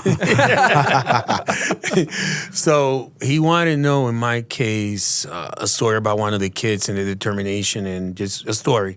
I mean, we got thousands of stories, man. Like, there's my man, I'm going to say his name, what the heck, Judah. Judah is the king of losing a glove. I don't know how he does it. He loses a glove every single time he comes out with us. It's funny.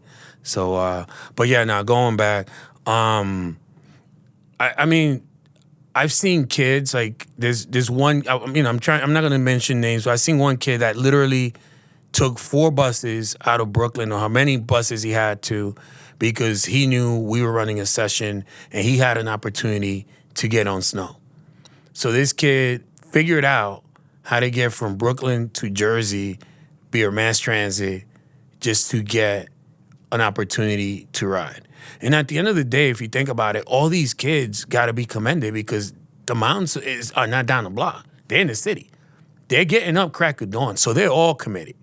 They all got a story to tell. Whether if they're getting on a train or bus, their parents are putting them on an Uber, they're getting on the city bike.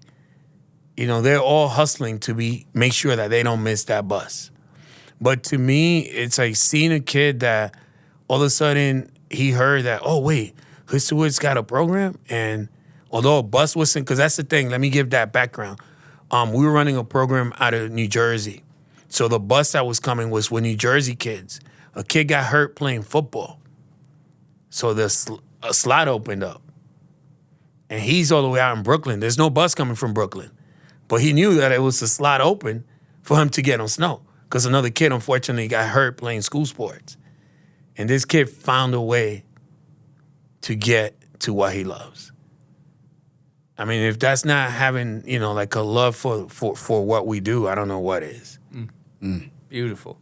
Beautiful. And then the second part of the question I think he asked was, what are you most excited about the future, Hoods to Woods? Oh, man. You know, I'm just excited that we're finally getting more organized, you know, and Omar and I, we agreed like, yo, it's better if more kids can have this experience. So I'm excited about the future. You know, I got like big ideas like, yo, you know, let's try to get a space. Let's try to do something in the community, like a media center, you know, and things like that. And I think that we're on the right track to move there. So I'm just excited about the future. Like this thing is like bigger than us. Mm-hmm. You know what I mean? Because we already got one kid, Mike Kwan. He has a daughter, and he's already like, yo, Ray, you already know she's gonna be on the snowboard. So you're just like, damn, this is like, you know, it's just happening in real time. So I just get hyped, you know, on the future because what I said earlier about the outdoors and people being involved with the environment and knowing about those type of things and bringing that, you know, to America and, you know, playing part, you know, not just for Black history, but for the history, you know, of this country and doing something, you know, and making things happen. So for me, it's just like I just sit back and sometimes it's just surreal, like seeing one kid going up on the Gandhi, helping another kid, like, oh yeah, you know, this is what you should do. And I'm just watching in real time, like, man, this is surreal. This is like an idea I had because I didn't shut myself out. Second go round and said, yo, I'm going to go out there and do it. So for me, I'm just excited about the program scaling up. And it's just mind blowing. Like, wow, it's like 150 kids in 2025. We're going to have 200. And Omar's organizing and putting together like another program. And just, you know, it's real. It's humbling, but this thing is bigger than me. So I'm just happy to make it happen. Oh, it's beautiful. I love what you guys are doing. Oh, we're cooking something up for next year at Sugar Bush. It's going to be Sugar Bush, Park Crew, Shrep Foundation. Big shout out to Ashley for putting it all together. That is Maggie Leone's very own photographer, my girl Ashley. She cooked something up with Sugar Bush that's coming out next year that's going to be really dope. I'm not giving any details, but... we actually got a Patreon question from her. Oh, word? Yeah. That's what's up. Silk, you want to cue this one up? Yeah. Shout out Thrashley Photo for the Patreon question. Love y'all over at Hoods to Woods. What is the biggest benefit to providing access to all the outdoors? And is there anything in the works that you're excited about in the near future? Also, why is the East Coast better than the West Coast? Yo, I'll raise my hand and take it. You know, like well, we got cooking up. She already knows, so we're already working on that. So that's gonna be such a hype project. It's just something that hasn't been done, and it's, you know, taking kids and having them work together with another org, which is something that hasn't been done, and it's gonna be like a really cool park related project. So I'm gonna leave it at that. The second half of that question was about why is the East Coast better than the West? I think it's one simple fact. Yesterday, I asked the lifty, what are the conditions like? And he goes, oh, it's not the greatest. We get up top, and I'm like, where's the ice? Like, I'm carving my edge as hard as I could, and I'm like, I'm in it. I'm like, what are the bad conditions? I think when you're in the East Coast, we get such garbage snow that we come out here and we all look like rock stars. So that is why, to me, the East Coast will always hold it down. Our seasons are smaller. Our resources are more limited. I mean, and we got the crappiest weather, but we out there and we make it work. And everybody's driving like 3 hours. It's not like, you know, that's generally. Yeah, my dude. Yeah. The mission.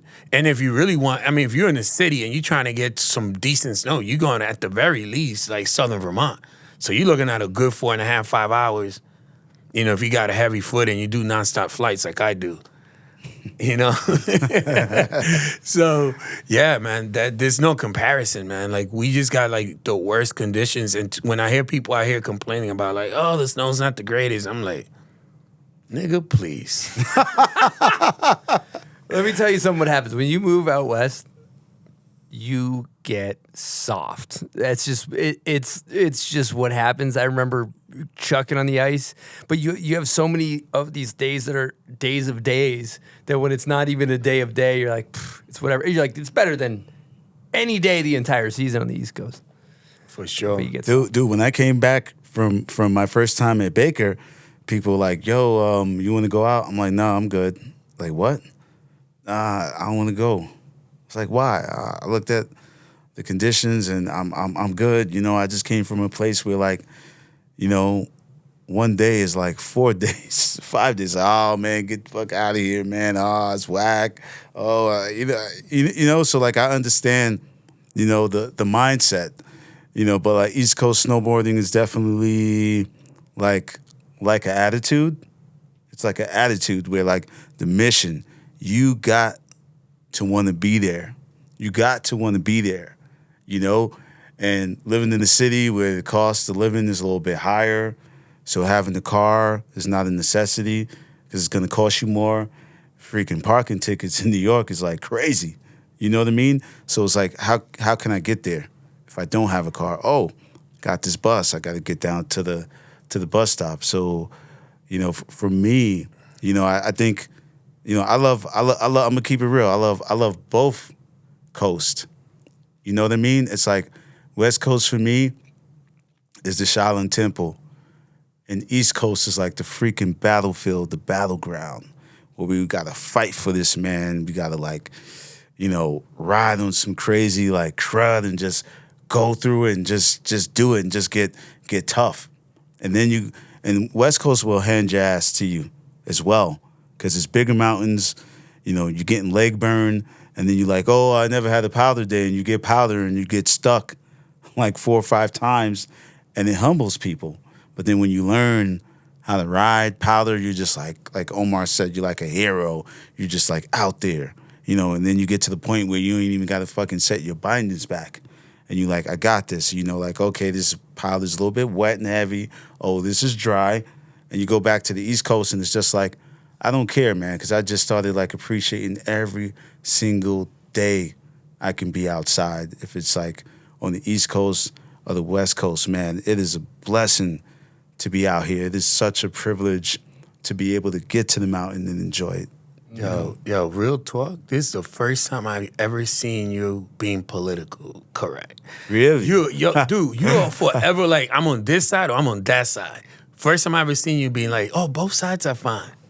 Yeah, because life changes when I'm stuck back in the day when I had nothing to get out west, and I get lucky to go to Baker for a month and pissed off that I can't go back because I don't have money to go. Okay, I gotta stay here.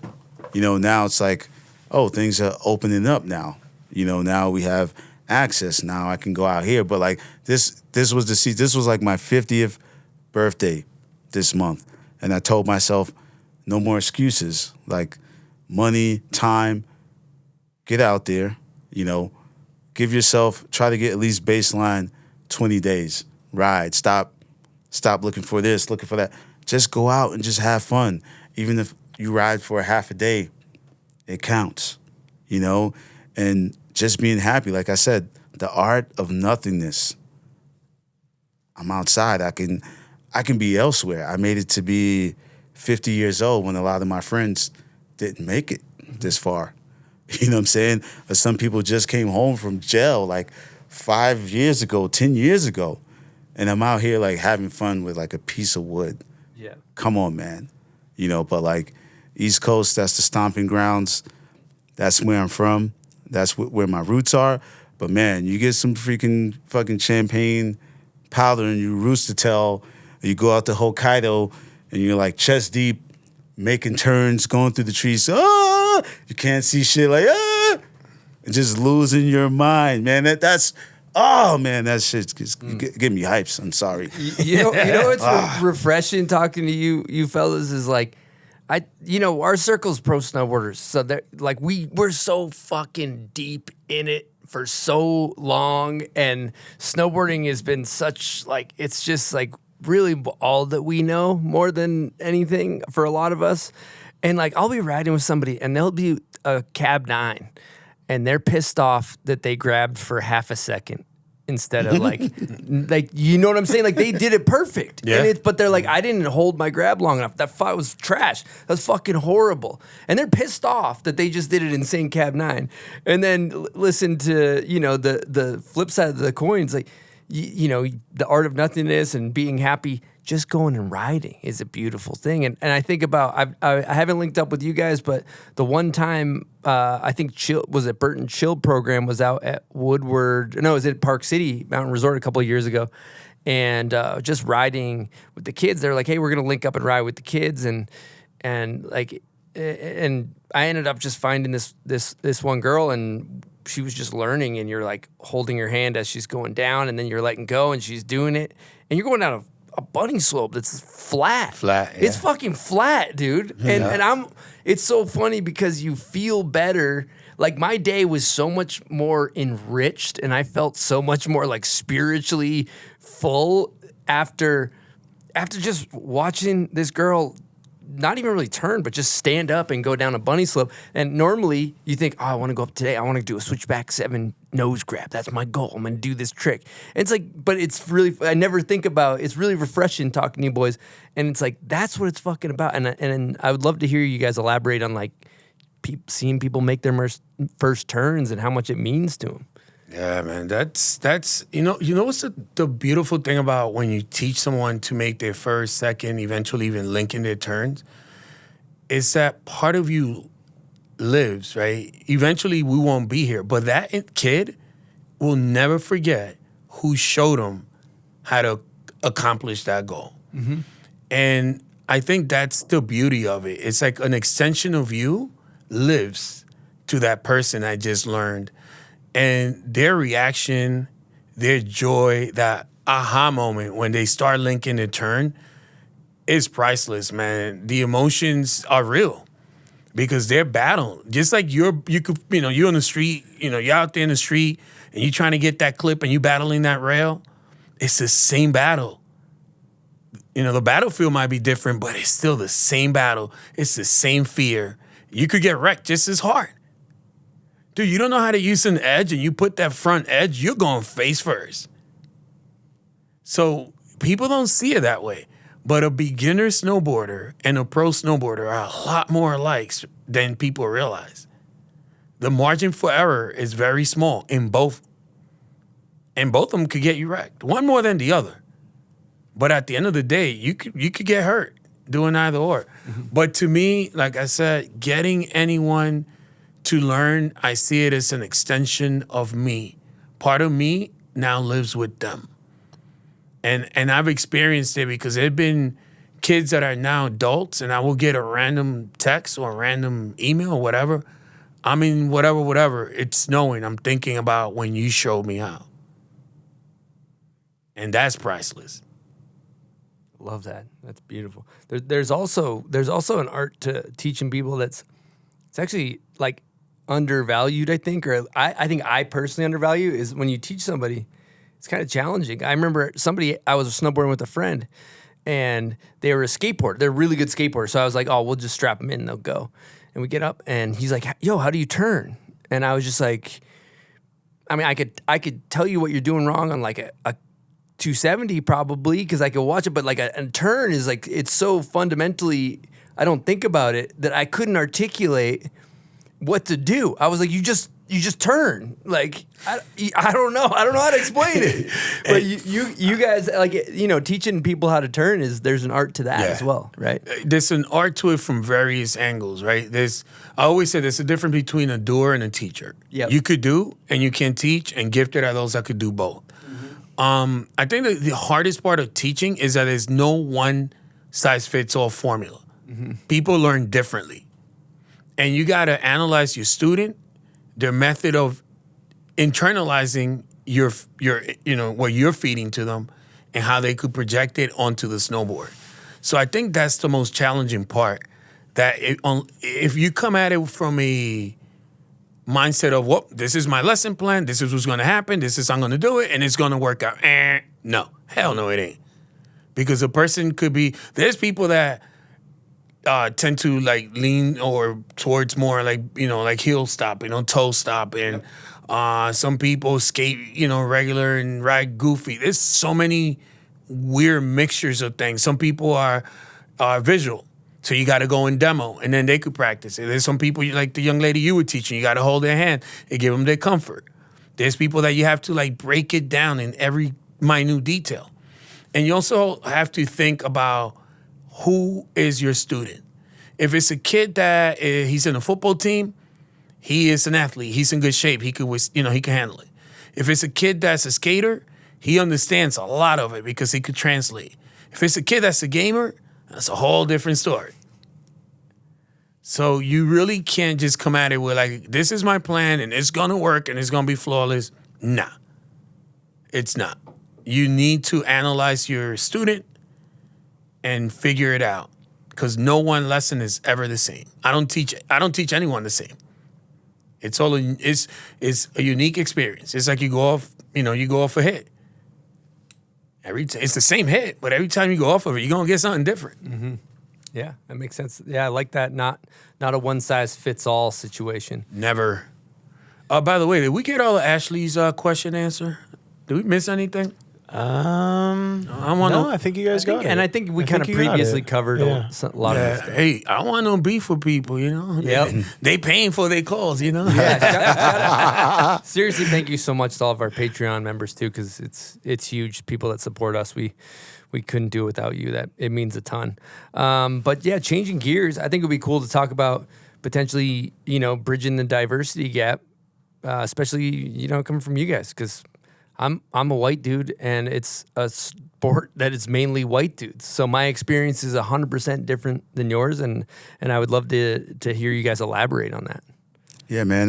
For us, like I said, my whole story, getting into snowboarding, being involved with it, and just having the mentality that I had before that, and a lot of people in the hood have that same, mentality. And then Omar brought up points about, hey, if you don't know about it, if there's no awareness, then you can't even point yourself in that direction, But all this stuff starts way, way back before snowboarding was even a sport, right?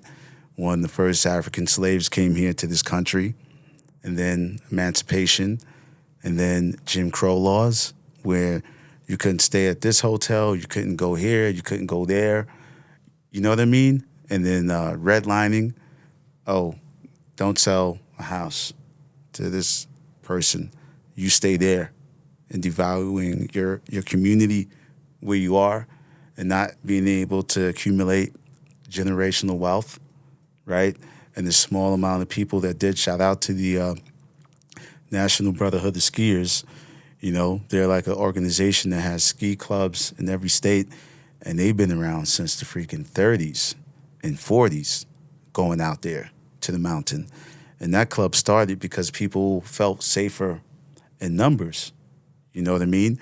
So from that, seeing them come together and do that in a time in America where it was like segregation, right? So that just closed out a lot of people from getting into this stuff, And now I'm part of this new generation, where like my mom, she didn't like travel. My mom just got her passport like freaking 4 years ago. And I inspired her to do that when she retired. She was a daycare teacher. She was a teacher's aide, actually, for many years. And she tried to go to school, couldn't do that, divorced, whatever. But anyway, I'm part of this new generation that's like, yo, let's go out there. Let's try this. Where you run into other people, on the mountain. So for us, diversity, we know that that's going back to history, why a lot of people are not out there today, and after civil rights, more black people started being able to go to this school where you weren't allowed to go there and study and getting an education and getting a good job and professional jobs and getting competitive salaries where you're able to go out and do this stuff. So, I'm part of that new generation that's like, oh, wow, I went to Parsons School of Design, like one of the best design schools in the world. I'm from the housing projects in Brooklyn, and I get to do that. And I told the story about I started making money from graphic design, being able to buy a snowboard, to buy a jacket and do stuff like that. But not everyone has that same story, especially young kids, because if you're 11 to 12 years old, where are you going to get the money to do that? You know, so for us, it's just like we always say, snowboarding is for everyone. It's for everyone, you know, but diversity, it looks like what diversity looks like in many different ways, whereas like now with Hoods to Woods, it's more than just snowboarding. It's about career paths. You know, how can we create this internship program? And one of our kids, Serene, shout out to Serene, you know, we had got him a job with an override, you know, so that was like the first step. And I'm hyped about this summer, the summer program. We're going to create a job opportunity with the city of New York where kids can learn how to snowboard and learn how to become, you know, group leaders in their community and things like that. So it's just like, what does that look like? You know, but it's about getting people exposed. So if Hoods to Woods can start that, and I believe this, you know, 100% that, you know, we're going to affect like generations down the line. You know, so for me, it's just about people coming together and making the community aware about this beautiful, dope-ass sport. You know what I mean? So we just got to start there and just create the opportunities. Love it. Love what you're doing. With me, you know, I think Brian hit on a lot of the key points, but for me, it's to looking at our allies, right? There's a lot of good people that do a lot of good things for us to be there, and I don't want you guys to ever feel like, oh, well, I'm not black, so I can give an opinion or I can't be part of it. You are part of it. You have to be there. You give us a seat at this table. Mm-hmm. So you're part of the movement. You're working with it. Don't ever look at yourself like, oh, it's they're doing it. No, you're doing it. You're doing it. You're part of the solution. If you weren't, I wouldn't be here.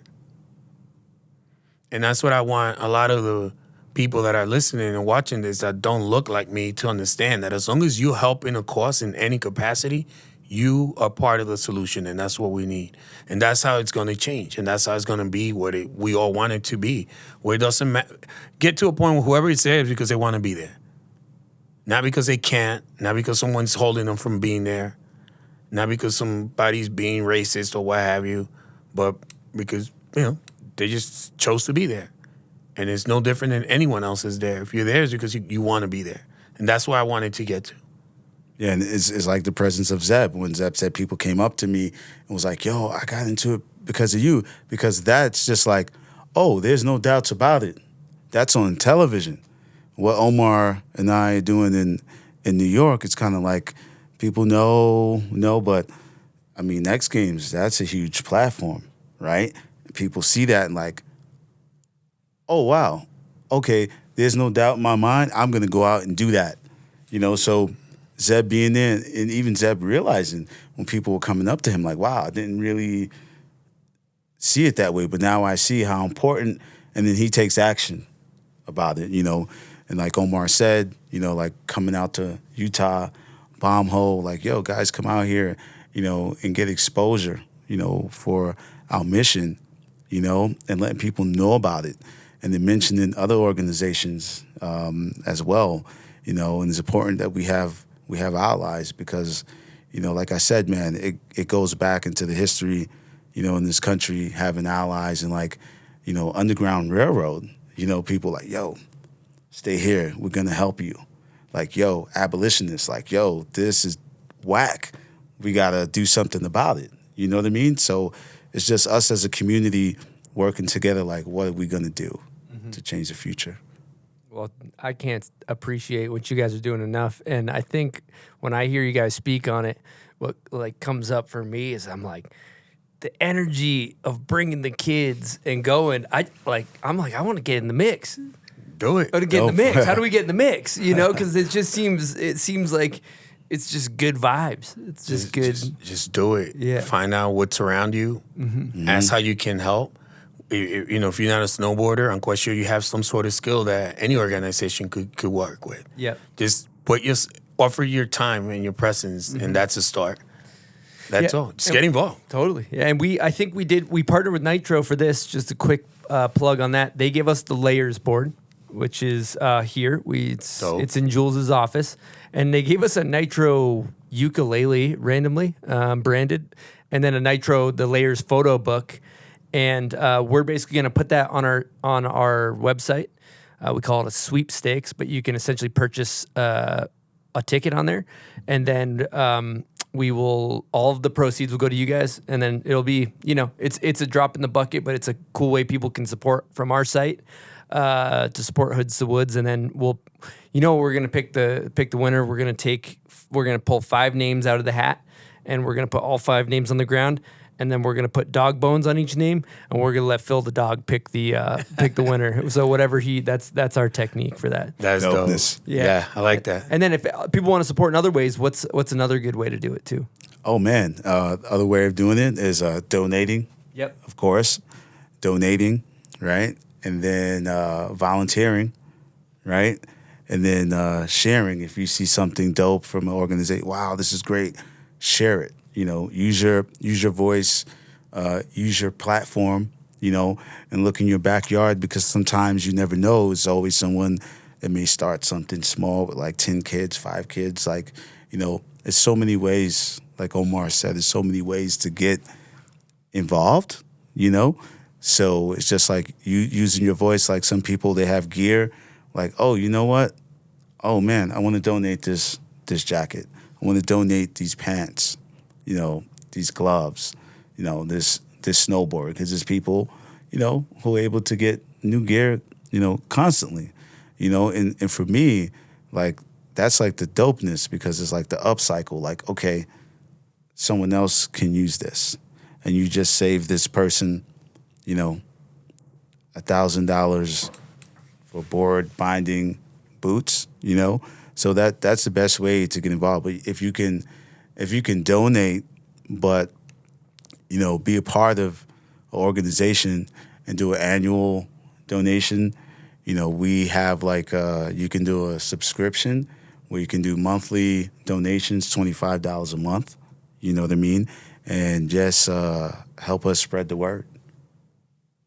Beautiful. Yeah, that's pretty much it, man. See something, do something. Mm-hmm. Get involved. Just get involved. Mm-hmm. I think too, the thing that I love about, not that your guys' organization is not small by any means, but it feels, the thing that I like about it is that it feels like it has a direct impact when you do it. You know what I'm saying? Like, there's some organizations I've seen that they're almost so big that you're like, I don't even know if I want to donate, because it just seems like a drop in the bucket of like this. But I feel like what you guys do has a direct impact when people donate. It's fucking awesome. Yeah, because that drop in the bucket, hundreds of people are doing that drop in the bucket. Yeah. So it makes a big difference. People are like, oh, I'm sorry, all I can donate is $10. I'm like, it doesn't matter. It's helping. It's not about like, oh, I have $10,000. I'm like, no, you can help with $5 if that's what you can donate. That's what you donate, and it's not like, we're not judging. Yeah, that's cool. Right? Because it's like 1,000 people donate $5, right? Do the math. 10,000 people donate $2. But I think some people feel like, oh, I'm not doing enough. But like, it's an African proverb, it takes a village. Mm-hmm. And it takes a village, and everyone can play their part. Love it. That's beautiful. That's beautiful, boys. Well, I think it's time for you know what, Silk. I think it might be time for Name That Video part. Oh, man.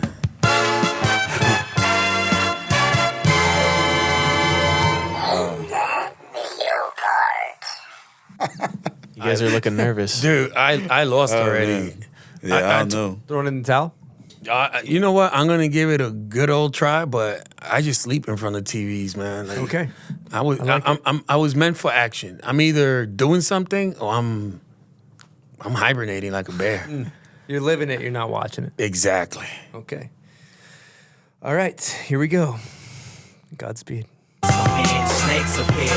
Watch when it cash go up, they disappear. Come on. When the thugs come out, the slugs come out. Charlotte when the Oh snap! Like, wow, who used that, man? Who you, dude? You guys want some hints? Yeah. Might as well. Okay. He's a snowboarder. He lives in Salt Lake City. He's black. Stevie Bill. Boom, you got it. Oh man, Stevie's gonna curse me out. Stevie's That's your guy. That's my Yo, dude. but what? I'm sorry, Stevie. What film was that? That's One Love. One Love. Okay. Which, by the way, is one of the best videos ever because it came with a CD with the soundtrack. Oh, dope. So it was a DVD. So when I was a kid, you could you'd listen to the sound, you'd put it. Wow, in I remember. Yo. Yeah, and they edited it where all the music, it was DJ'd where it flowed together, not hard cuts, which is cool. Yeah, so you won. You guys got it. We're counting it. We're counting. That's a win. Okay. You gonna do it? Are you gonna do a? I hate to lose, but damn, right, I'm here. I haven't done anything. Hit it. Here we go. Omar's first salt. I'm not gonna leave you by yourself though. Oh yeah, baby. Yep. He's up. Yeah, he's good. He's thriving. All right, you guys got. You each have a pack next to you. Bomb hole Yeti bag filled with bomb hole two merch. right, Omar. Dopeness. Oh, Thank you. Thank you, So gentlemen. there's some hats, there's some beanies, there's all kinds of stuff. I actually didn't pack it. Danny packed it, so I don't know what's Got some salts in here. Could I run through the wall? Yeah, you can run through. If the door's not working, you Any can wall should be good. About to go run on the highway. run. It's gonna run back to the B&B from here. No, you're gonna hit the bachata up. Oh heck yeah. Yep. Dun, dun, dun, dun, dun, dun, dun, dun, dun, dun. Okay, part 2. Name that video part for our listeners. If you know the video this is from, comment on the photo of these guys on our Instagram when the episode comes out. That's where we pick our winner. We need a video segment. Be specific. Don't be vague. Here we go.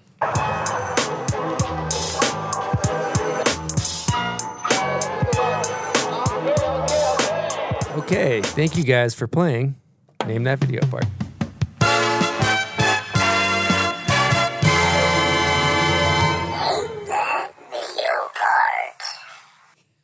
All right, you guys did great. I kind of lobbed my hints pretty good at you. But I do have a guest question from Stevie, who's going to be pretty disappointed after this episode comes out. Oh shit. But other than that, here we go. What up? This is a question for the Hoods of Woods homies. My question is what is the direct impact that you've seen with Hoods of Woods within your community? Is it just impacting like the black community, or do you see it kind of migrating itself out into different ethnicity groups? And what's the impact that you guys are seeing there?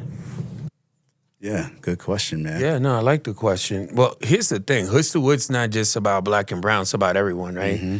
So, I've had people many times like, oh, I'm white. Could I be part of Hoods to Woods? Like, why not? Yeah, because the way I look at it like this, if I'm going to not want white people, I ain't no different than the white people that ain't want me. That's a fact. You know what I mean? So we just got to keep it real. Nah, it's everyone. I think the impact that it's had is that the kids that go through it changes them, not all of them, but a good amount of them, it changes their behavior, it changes their grades. Again, they're doing something that they love a lot. Nothing gasses me up more than showing up at any random resort or place and seeing somebody that went through our program out there snowboarding. It's like you just watch your kid graduate from college. Like you made that happen. That's huge. They're part of the industry. They're buying a ticket. They got a board. They're consuming. They're part of the change. And I think that is the biggest impact that I have seen from what we do is the change in mindset. There's another change that has happened, which is the community within the kids. Because initially, Hoods to Woods was straight out Brooklyn. But now there's kids from Queens, the Bronx, Jersey. We're expanding into other states now. And the one thing is that when we have different kids from different areas, these are kids that would have never likely met each other or interacted with each other. But yet, word got to me that a handful of them are going out to Big Snow to celebrate another kid's birthday. And I'm like, say word. Like, they doing things outside of us. Like, this is not even a Hoods to Woods thing. Like, these kids are getting together as snowboarders to go celebrate another kid's birthday. And these are different kids from different areas of the tri-state that are doing it. To me, that's a change. Because those were kids that A, would have never thought of going snowboarding, B, would have never met those other kids, and they're doing something dope together, collectively. They're not going to go rob somebody or sling drugs or any of the craziness that usually people expect from our people. Nah, they going to Big Snow. Yo, you shout out to Big Snow, by the way. Word up. They allow us to exist when the snow melts, which is a real tight window in the Northeast. So huge shout out to what they do. But yeah, man, to me that defines the impact of our work. Will you agree? That's a fact, man. And Stevie, man, thank you for asking that question, because that real time impact for me is the leadership of seeing students who struggle. We have one student. You know, she's from the same projects I grew up in. She's been through a lot, man, living in a household, alcoholism, you know, and crazy stuff, man. And I remember she would come like every Saturday, just sit in the back of the bus, just kind of like alone, just kind of closed in. And then like, you know, two years ago, you know, her mom passed away, unfortunately, you know. She continued to come to the program, but, you know, just getting deep into her shell. Then the situation happened, you know, and Omar and I, we like run a tight ship. You know, we tell kids, like we said earlier, like, hey, you're acting up, probation, and something happened. She went on probation, was like pissed off. I'm gonna say it, man. She went on Instagram like, oh man, I'm gonna go snowboard by myself. I don't need anybody, whoop-de-whoop. And then everyone's like, screenshotting it like, yo, what's going on? This kid is saying all this stuff. And I looked and I didn't get mad. I chuckled. I said, yo, this is so freaking punk rock that she said, I'm going to snowboard. She didn't say I quit snowboarding. She said, I'm going to do this on my own. I don't need anybody, blah, blah, blah. And then when she came off the probation, oh my God, she did like a 180. Her guardian said, you are my hero. You are my hero. I'm like, okay, yeah, cool. She came back, mindset, and got into a leadership role. And she was the one I was talking about on the gondola, talking to another new kid and just like watching her, hey, you're not supposed to do that. Like night and day, like we just saved her life from an unknown future, that we gave her the confidence, but we also taught her that discipline to become a better person. So Stevie, thank you for asking that question, because it is real, man, and we seeing it in real time. It's beautiful. Yep. And one thing about Hoods to Woods, we discipline, but we don't kick our people out or throw them out like garbage. Yo, kids act up.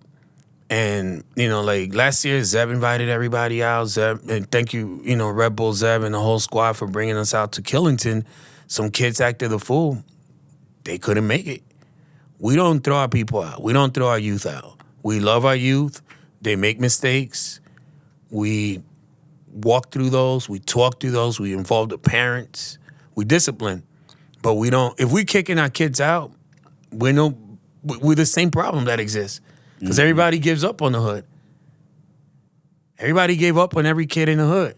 That's a fact, because Lord knows I wasn't I wasn't a good kid. My mom would be like, yo, you know, like, yo, you can't do this stuff in my house, man. You can't, you know, but she never gave up on me. And look where I'm at today. So that's why Omar and I were like, okay, you got to have this discipline, because we got to teach them. Because if no one else is doing it, then some negative person, like the negative people that came in my life as a kid and put me down a bad path that could have been the end of my life. And I'm here, 50 years old, and I freaking made it because people gave me a second chance. You know what I mean?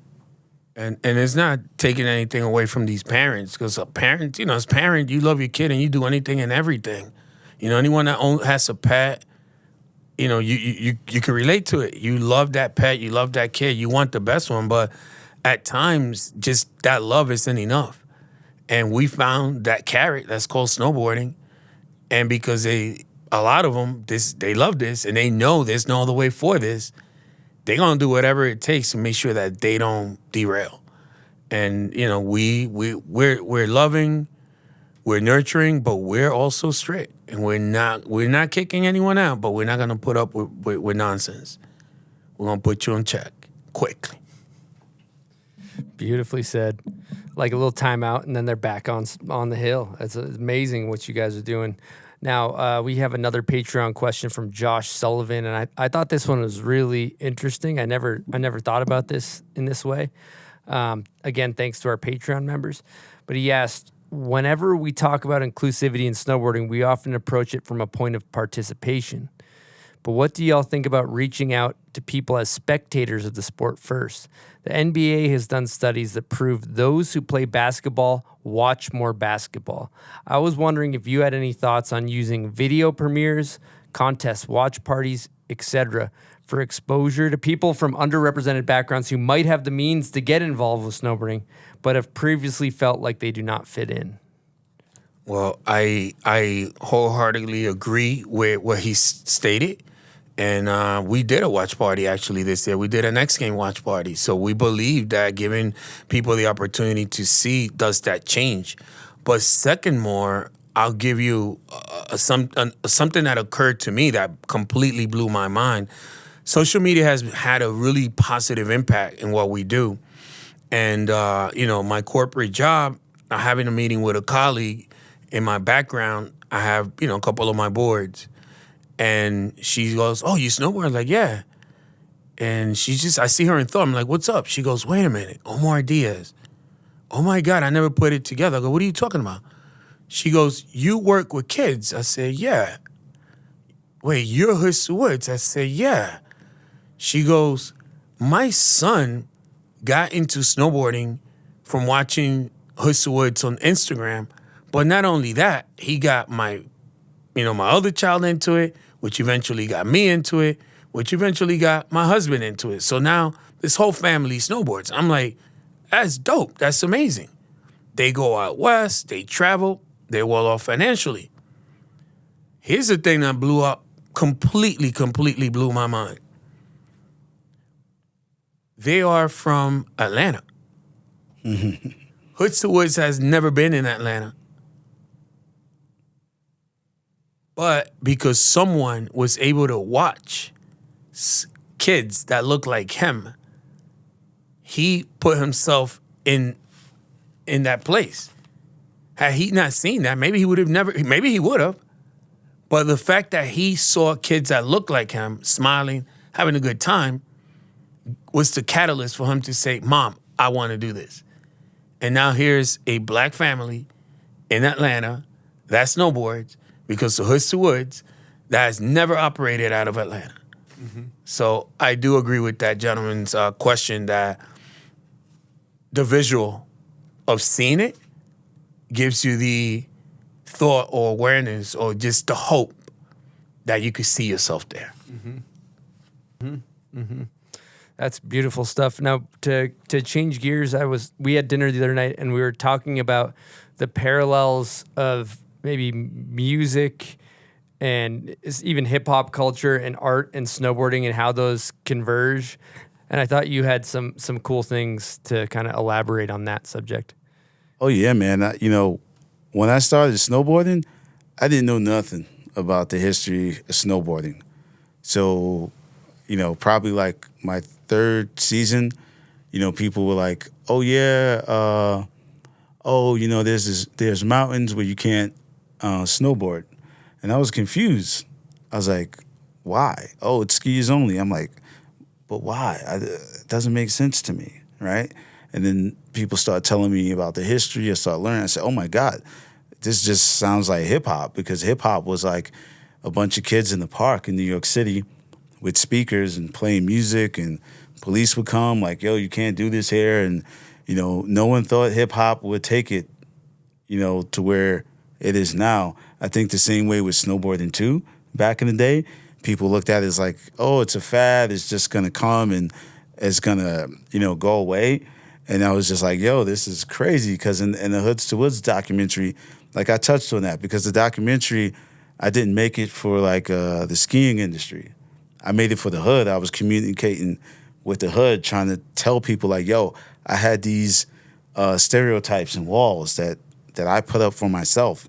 So I know that way of thinking. Let me show you, like, we need to like knock down these walls and these barriers. You know, you can be out here.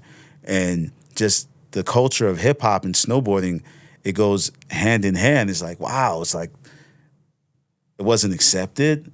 And now it's like this big thing, big industry. And now people can look at it and say, yo, like when I used to watch all those videos with JP Walker and them, like the Resistance. And, you know, I never forget when, you know, I started hearing hip hop in these snowboard videos, and JP Walker was like playing Big L. And I was like, oh snap, like Big L, that's like underground hip hop. Like, what did they know about that? You didn't know? Nah, man. I was It was Mikey LeBlanc. He's from the East Coast. Yeah. And they said Mikey was like putting them on to all this like real East Coast underground like hip hop, like dope stuff, like lyricism, and seeing that with snowboarding, you know, where it was just like, oh hell yeah, man, this is dope, man. So for me, you know, and then being a kid, like my cousin is MC Shan from Queensbridge Projects, and him and Roxanne Shante, they were like some of the first rappers coming out that hood, and inspired Nas, Craig G. Shout out to Cormega. Cormega's the homie, you know what I mean? Cormega, yeah, we got to get this going. I want to take kids in Queensbridge snowboarding. Let's make it happen. You know what I mean? So to see him become this rapper and to see how the record label treated him, right? And I wanted to be a rapper too. And he says, no, you got to study. You got to stay in school. This hip hop thing is not what it's meant to be. Because he was still living in the projects with that first album, driving the fresh Audi, gold chain, gold teeth, sheepskin jacket. And I'm looking at him. The first time when I saw him dressed like that, I thought my cousin was a drug dealer. And he was like, no, I'm making music. And he said, you never heard my song, The Bridge? I'm like, no, I put the cassette in the radio. I mean, in the cassette player. And I'm like, wait, they play this on the radio. That's me. And my little freaking 9-year-old head exploded like, oh my God, my cousin's famous. But as I became an adult, he taught me a valuable lesson about intellectual property, doing your own thing. And then, you know, he discovered Snow and produced that whole album and got royalties and points, and Snow made sure he got his. And he's still living off that thing today. And he said, you know what? The difference between me and a lot of old school rappers is that they got to do shows. I don't. Because the old catalog, a lot of rappers don't own it, you know? So they can't feed their family in the future. So he taught me a valuable lesson and kind of gave me that thing. And hip hop has been the thing that's been like, yo, go out there and do it. So I kind of took that hip hop element and put that into Hoods to Woods. Because I always tell people, I feel like Hoods to Woods is like the Def Jam of snowboarding, you know, with Russell Simmons and Rick Rubin, you know, yin and yang, like coming together like, all right, you got this down, I got this. I got the creativity, I got the mindset. You fucking can't tell me no, I'm going to figure out how to do this. And Omar's like, with the people, excellent freaking teacher, comes up with the dope curriculum, will allow kids and people like, do your kids even go up on the lift chair? I'm like, what are you talking about? Do our kids go up on the lift chair? Like, what do you think we're out here doing?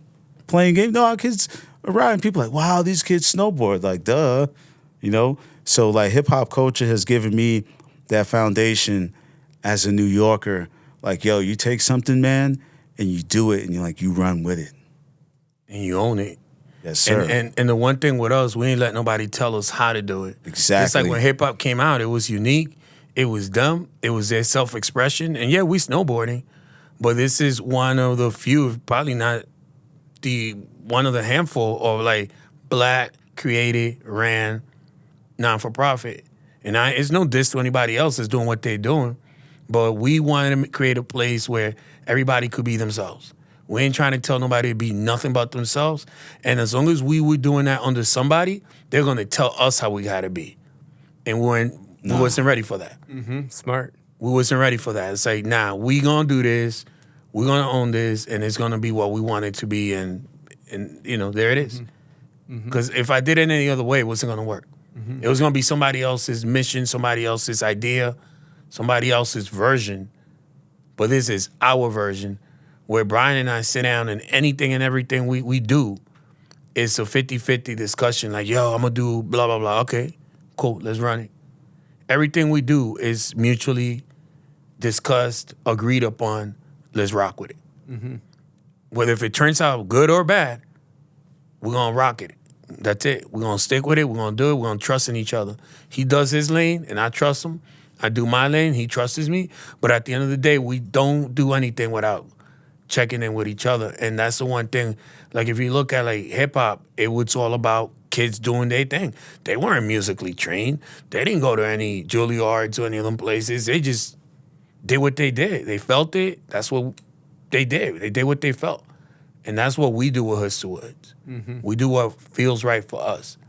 The industry might not agree with it. That's their problem. People are fucking with it. Yeah, no, it's like Def Jam. They knocked down the doors with like Run DMC, LL Cool J. You know what I mean? Like they were like just out there. It was like, oh, this rap stuff is a fad. This rap stuff is a fad.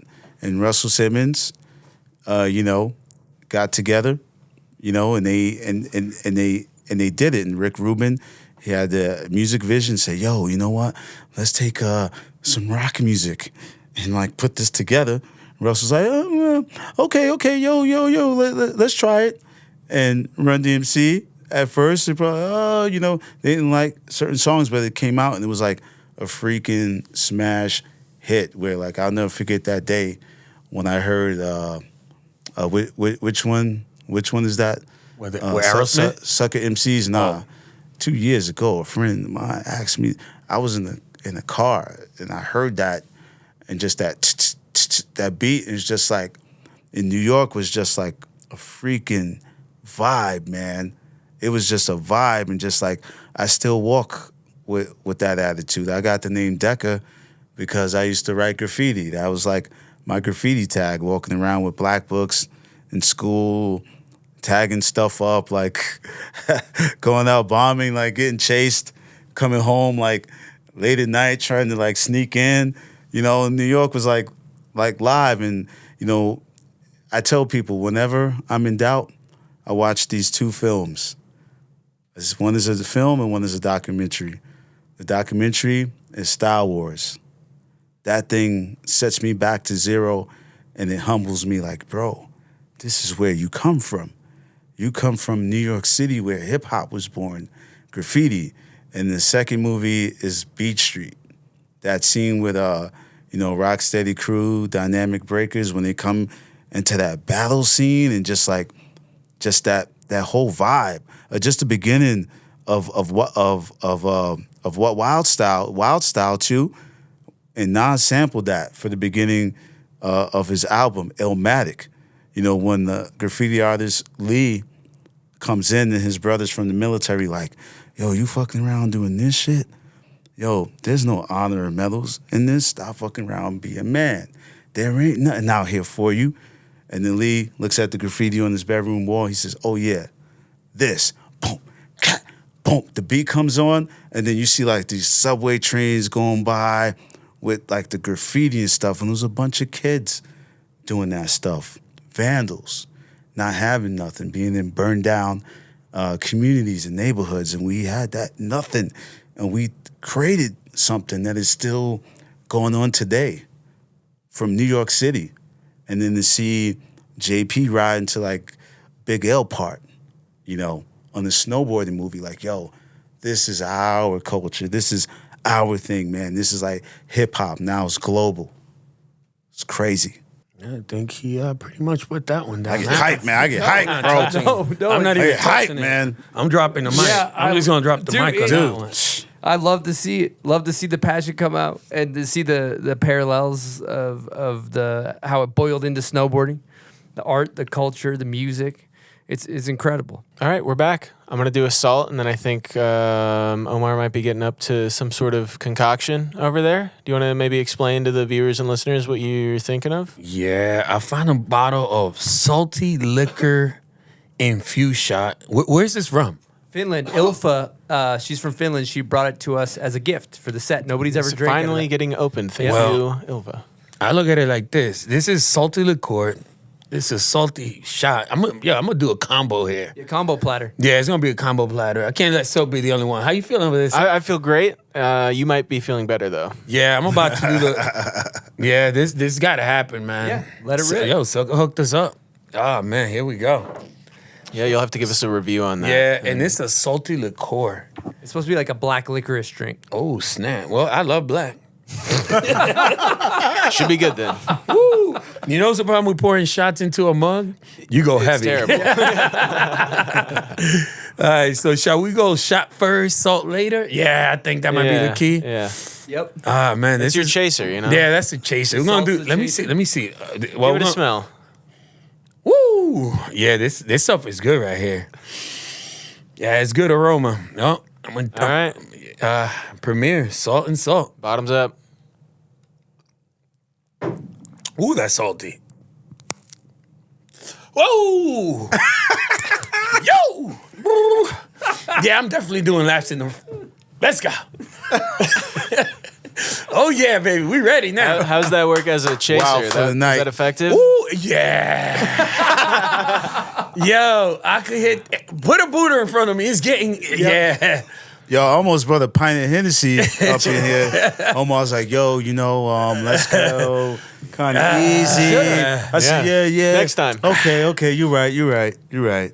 Oh, yo, you know what? I'm gonna say for anybody that doesn't want to like drop in on something, bring this, bring that, go for it. Yeah. Oh yeah, That's the courage. yeah. That's that courage. I'm ready now. Scared to hit the big kicker? Yeah, Bring a little liquor and a Yeah. smelling salt? yeah. I'm in. You're good to Let's go. go. I'm Bing about bong. to. Yeah. Oh, how you feeling there? Oh, I forgot. These got to get tossed. Yeah. Yeah, there it is. Perfect. Yo, you want to know some funny shit though? What's that? Because like when I first started watching the podcast and you started doing the salts, I was like, what is that? What did they? Yo, dude, I'm like Googling this shit, right? And then before I came here, I was like, yo, let me run that up again because, you know what I'm saying? I don't know, like, from the hood, where I look at it, I was like, yo, I don't know. I ain't sniffing nothing, man. I ain't sniffing nothing. Right? So like, it's just like this kind of ammonia thing. And it's just like, yeah, you can smell it. It's not harmful, but you don't want to do it constantly or whatever. And I was like, okay. So like last week, it kind of took the edge off. And I said, all right. Yeah, just go relax, have fun, And it's not bad. It ain't bad. Nah. Yeah, but And it gets you a little like uppity. Oh. Hey, this makes it even better. Let's go. You know what they're really No, good I'm for? gonna bring that. I'm gonna bring that to the dojo when I get back on the mat for jujitsu. Mm-hmm. Like, There you go. Because I like to do jujitsu at the crazy hour, like crack of dawn, where you just feel like shit. You're like, what am I doing with my life? I don't want to go. And then you go and then like do that. Yep. Yeah. Yeah, you're in. You know what I highly recommend it for, which you guys can appreciate, the mission. Like driving, if I'm like, all right, I got to drive to Colorado or Mammoth or something, and you're like, hour 4 or 5, and you're driving at night or something, you're just like, boom, hit a smelling salt, boom, you're back, alert, focus. Like that, the ultimate driving mission tool. Yeah, hey. And then you can go to sleep when you get home. It's not like you drink 14 cups of coffee and a Red Bull and you're breathing into a brown paper bag. You're good to go. I like that. I could see me doing that. What about, what's cool? We were just talking about hip hop culture, snowboarding, and then, what would be cool to talk about is Virgil. Yeah, word, man. Wow. Rest in peace. Rest in peace, man. Yeah. Yes, definitely. All I can say was that everything he touched turned to gold, and that's what he did with us as well. Mm-hmm. Because the minute that board dropped, it just took us into a different place. Our social media grew, our presence grew. Thank you so much, Russell, for the intro. He was such a phenomenal person, and he could have chosen anybody for this. and we were the ones. So I'm forever grateful. But what it did for us from a social standpoint surpasses anything the financials ever did. But big time. Because there were people on social media talking nonsense like, oh, that's all they're giving you, or blah, blah, blah. I could care less about that. The exposure, the growth. All of a sudden, we got people from Russia hitting us up. We went from like around the way to worldwide because he believed in what we were doing. You know, Russell's a homie. He believed in what we were doing as well. I mean, think about it. They could have taken this to anybody else. We're not the only fish in the sea. There's others. And these two remarkable brothers that have achieved greatness in their own lanes saw something in us. And the board is beautiful. It's a work of art. I'm flattered and fortunate to say I have one. And I think it's the only thing I've ever gotten in life that I've gonna keep in plastic. Yeah, it was, I mean, the Ride website crashed. I think that says it all. Yeah, that was crazy, and like people who didn't haven't spoken to in like 13, 12 years started blowing up my phone. Like, yo, is this real? Is this real? Like what I'm seeing, is this real? I'm like, yeah. Oh, yo, you know how I could get with you? I can't help you. I don't know. You gotta wait and try to go on the website and get it. But like, you know, that was like, you know, a humbling experience. And like what Omar said, like people were like riding on this, like, oh, that's all you get in there. I said, first of all, we ain't got the factory, we ain't manufacturer, we ain't put up all the money to build this board. You know, it's not so much about the money, because when we started, it was never about the money. It was about the people and all that type of stuff.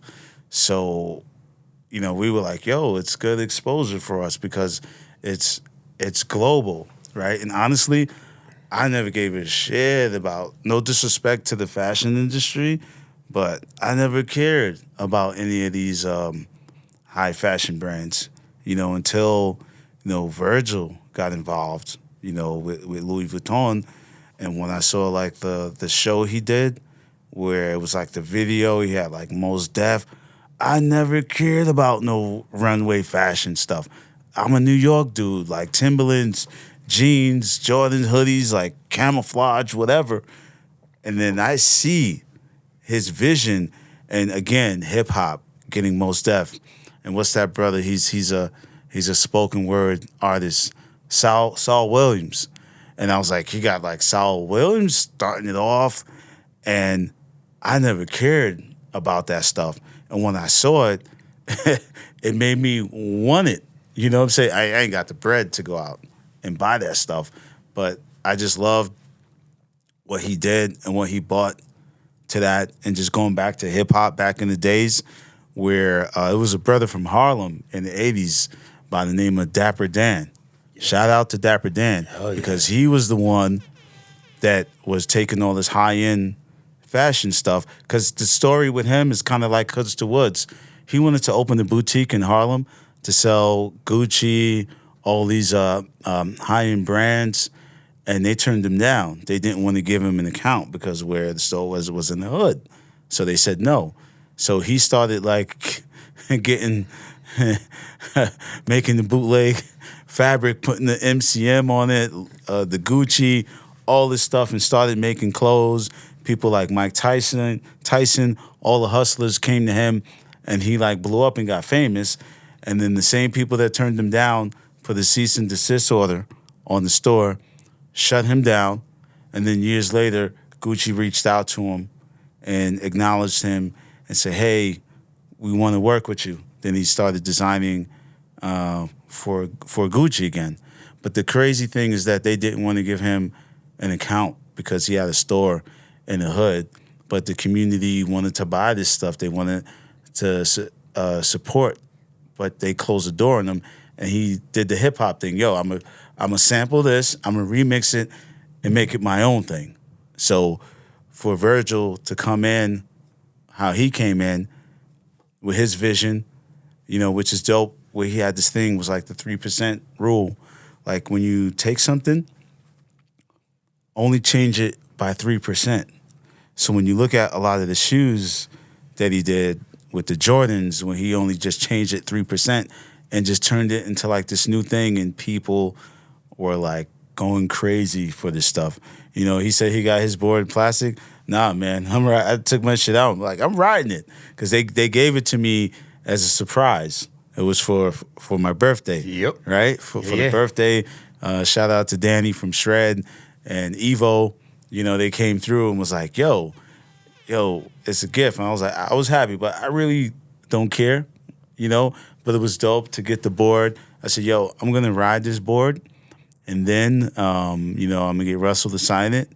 And I'm just going to retire it and put it up on the wall. You know, people are like, oh, you riding the board. Like, yo, look, I'm important too. I'm a part of this culture. We're making history too. You know, that, like I said, yo, that board, man, that's going to be in the museum, man, because, like, yo, we do this shit for the culture and nothing else. Mm-hmm. Beautiful stuff. I always think about the Virgil quote, everything that I do for my 17-year-old self. I think that's such a cool mantra, too. I like it. Well, fellas, we've been cranking for a while. I think it's time for hot takes. So hot takes is essentially kind of rapid fire. We'll ask both of you guys series of questions. First one we always start with is, who is your GOAT, your greatest of all time, to you, both male and female? Who wants it? I'll take it. GOAT of what? Snowboarding? Snowboard GOAT, yeah. Oh, wow. Yeah. Oh. I mean, here's the thing, right? I got two GOATs for the male part. Like, as far as the GOAT on a snowboard, like, all around, do it all, Turtlebox was that dude. But when it comes to my GOAT on rails, Lucas did some, that's my dude right there. Lucas did something that... Magoon. Yeah. Lucas Magoon did something that a lot of people slept on, whatever. Wake up, y'all. That dude took it. He revolutionized. You go back and see the stuff he was doing back then, kids are doing now. But Turtlebox was that dude. Okay, female? Female, yo, I'm going to be biased, and I'm going to stick with somebody, and I'm going to give you the reasons why. I'm going to choose my girl, Maggie Leone. But you know why I'm choosing Maggie? Because she first of all, she sends it. She don't care. She's got her face smacked up, whatever. But she has this other side of her that she's doing, like, engineering, like prosthetics. Yo, there's a whole bunch of dope, like, mad shorties out there that could, these ladies, they put it down. There's a lot of ladies, like, like from like Tina Bassage and them back in the days, Shannon Dunn, like, them ladies, they dope. They're dope with it. But Maggie, in my opinion, is that one that stands out because she's doing that extra thing.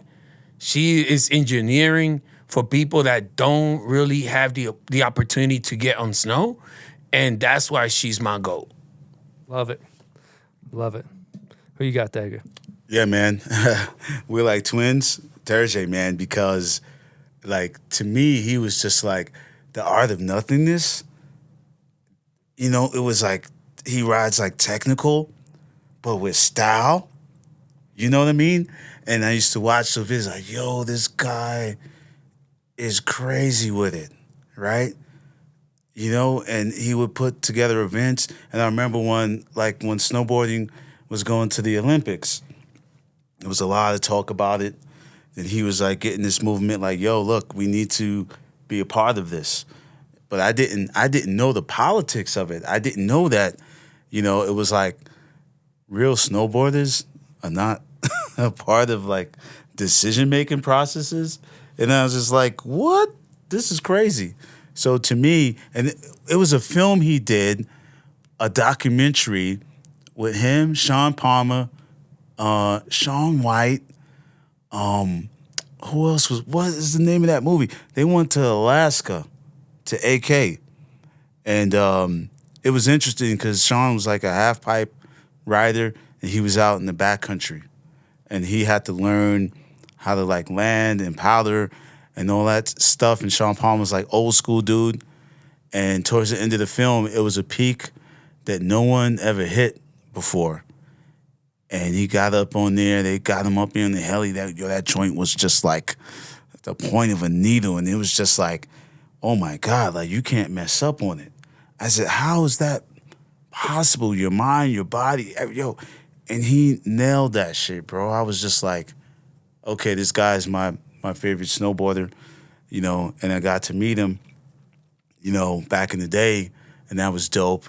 And then, like, I don't know, something happened a couple years ago where I think he got kicked off, like Burton, for some incident that I don't even know what happened. And people told me it was like, oh, he said something like bad dealing with, you know, some like diversity thing. And I was just like, damn, man, like I never got that vibe from him. I don't know him personally, you know, but he just kind of like went off the scene. And in terms of like women, I got to go old school. I got to say Kelly Clark, right? Because like for women, because like back when I was getting into snowboarding, you know, it's still like a male-dominated thing, but like she was one of the girls that went out there, and I was like, oh snap, yo, this chick, yo, she's going hard, she's going in, right? And then some personal stuff that she went through in her life. I can't remember what it was. You know, I don't want to say it because I can't remember, but she dealt with some stuff. Great answer. Love those takes. One thing we always ask is, what would you guys view snowboarding, as an art form or a sport? Neither. It's my life. I'm gonna, in no particular order, is probably like snowboarding, my wife, my son, God, all of it. It's all the same. Nah, man. This has given me so much that I still don't know how to even thank snowboarding for all it's given me. From the seat at this table, every other table I've been in, you know, like I got to sit on a chair with Donna for like Culture Shifters last year. That was huge. I got Zeb in yo, you know what's funny? I'm looking at the X Games. I'm like, yo, like I know half for everybody on the X Games. Like I got all these people like phone numbers. You know, I've had so many amazing memories, places, people, things, opportunities. This is bigger than anything, man. It's my life. If someone were to say you can't snowboard anymore, I'm like, all right, start digging a hole because I'm jumping in that bitch. Seriously, like, you know, like, cause, yo, for real, like, what's the rest of it? Like, I mean, no disrespect to my family and everything else around me, but like, dude, like, there hasn't been a day that I woke up and I didn't think of standing sideways, whether it was my skateboard or my snowboard. So in between, you know, my wife and my son and standing sideways, there's nothing else. So it ain't none of those things. It's what I just called it. It's my life. It's me. It runs through me. And I've given it to so many people. And I will continue to give it to the world as long as the world allows me to be part of it. And that's what I call it. Man, for me, sport or art. You know, it comes down to the individual. Like I said, there's something out there for everyone. When I had the opportunity to go to Baker back in the day, and I was watching people hugging and like, yo, is that person smart? No, they're just a local. Wow, so they're just out here just riding like that. They don't have no, ambition to want to be a pro. And it taught me a lesson that everything's not about winning. It's about being there. So the sport part is like the athletes and the sponsorship and just like the insane amount of like fucking spins that people are doing nowadays. Where it's just like I can't even, It's like, you know, out of my league. And it's like video game level. And then there's the art of it. You know, like going out in the backcountry and then getting down to the bottom on the powder day, hugging, fucking high-fiving, and you look back and then you see your line. You look at it, you know? And memories of being a kid, looking out the window in the projects, and all you see is buildings, and other projects, right? And then being on a lift chair and getting like the best view of the world. Like yesterday, we were in Park City, like, yo, just totally geeking out. Yo, look at that. Yo, this shit is dope. Like, it's our first day, but we've been snowboarding forever. He's been snowboarding way longer than me, but for me, it's like, yo, this is dope. Selfies and all that shit. So the art thing is like what you make of it, how you create. And shout out to my man Cortland from Baltimore that called me out to his crib when he lived in Crested Butte, Colorado back in the day. Yo, get your ass out here. And I used to have problems like snowboarding through trees. And he was like, yo, dude, just find your line. Find your line. What you do is just look ahead and no 2, 3 turns ahead.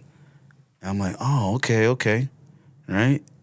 And then I started going through the trees like Star Wars, like finding my little twigs hitting you, boom, pop out into the sunlight.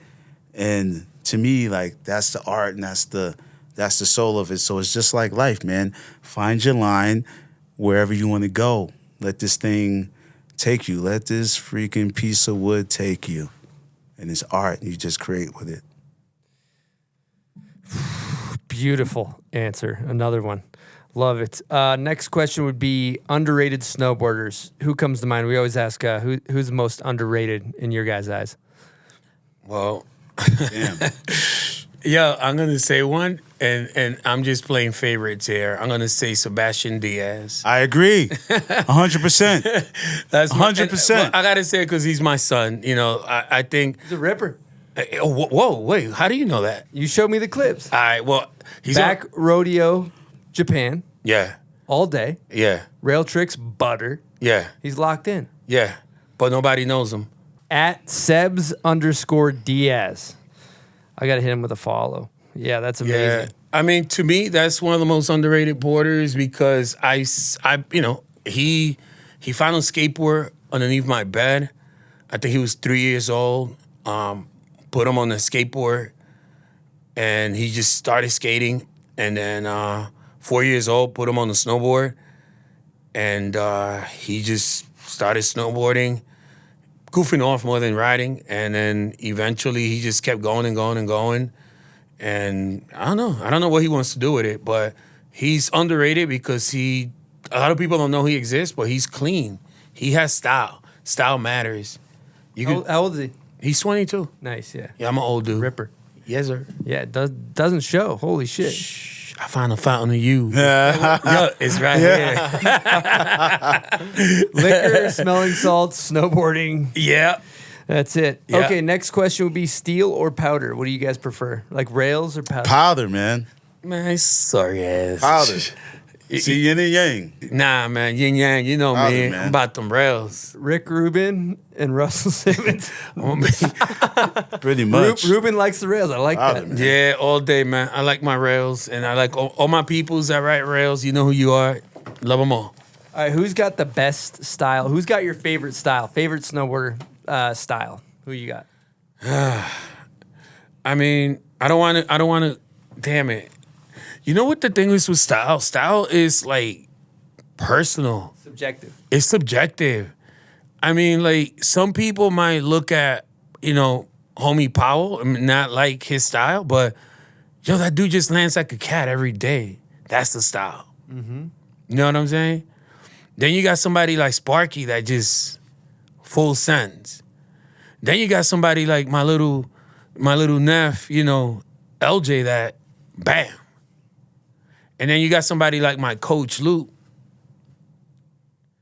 And that's another level. So I don't know, man. I couldn't even pick one person because every single rider I look just brings their own uniqueness to it. And there's so many different, like with me, I like riding. So as much as he's all about the powder and I like riding rails, but guess what? Who was banging the moguls out yesterday like it was nothing? You were. You see? So I'll get in all. You Snowbird moguls. Yeah. Those are some long, treacherous Dude, moguls. I got off an airplane, an hour and a half sleep. No, not Snowbird, like Park City. Oh, Park City, my bad. The Snowbird stuff? Nah. 0. It's going to be a no. A big no. My bad. I got confused on that. But no, real talk. Like with me, like I love every aspect of snowboarding. I think every aspect of it is beautiful. And I just see different people just do it differently. And they all speak to me, man. Mm-hmm. Like I love... like Miles gets low. Oh yeah, Miles. And like Miles gets, and like that's one little like him and my son the same age. That's one little grum I've seen since when riding. But like I love how he gets down and he's like he's explosive. Yeah, exciting, good explosive. Style, good you know vibes, what I'm saying? Good energy. Yeah, totally. So no one answer. All right, what do you got, Brian? You first style. Man, I choose everybody. No. Now that you brought up Miles, I'm thinking about all the videos I've seen of him ride, and it's just like this feathery type of, But then like Zeb, not because he rocks with Hoods to Woods, but it's just like kind of like this bugged out, just totally like hucking it, but he's like a rock. He's built like a rock, and he just goes up, and you just like, oh my God, how is he gonna land from that? And then he does it on that freaking split tail board and landing switch on that damn thing. And it's just like, oh, okay. All right, okay, damn. But just overall, I would say, Turge, but, he was from that era. But now I would just say between Miles and Zeb.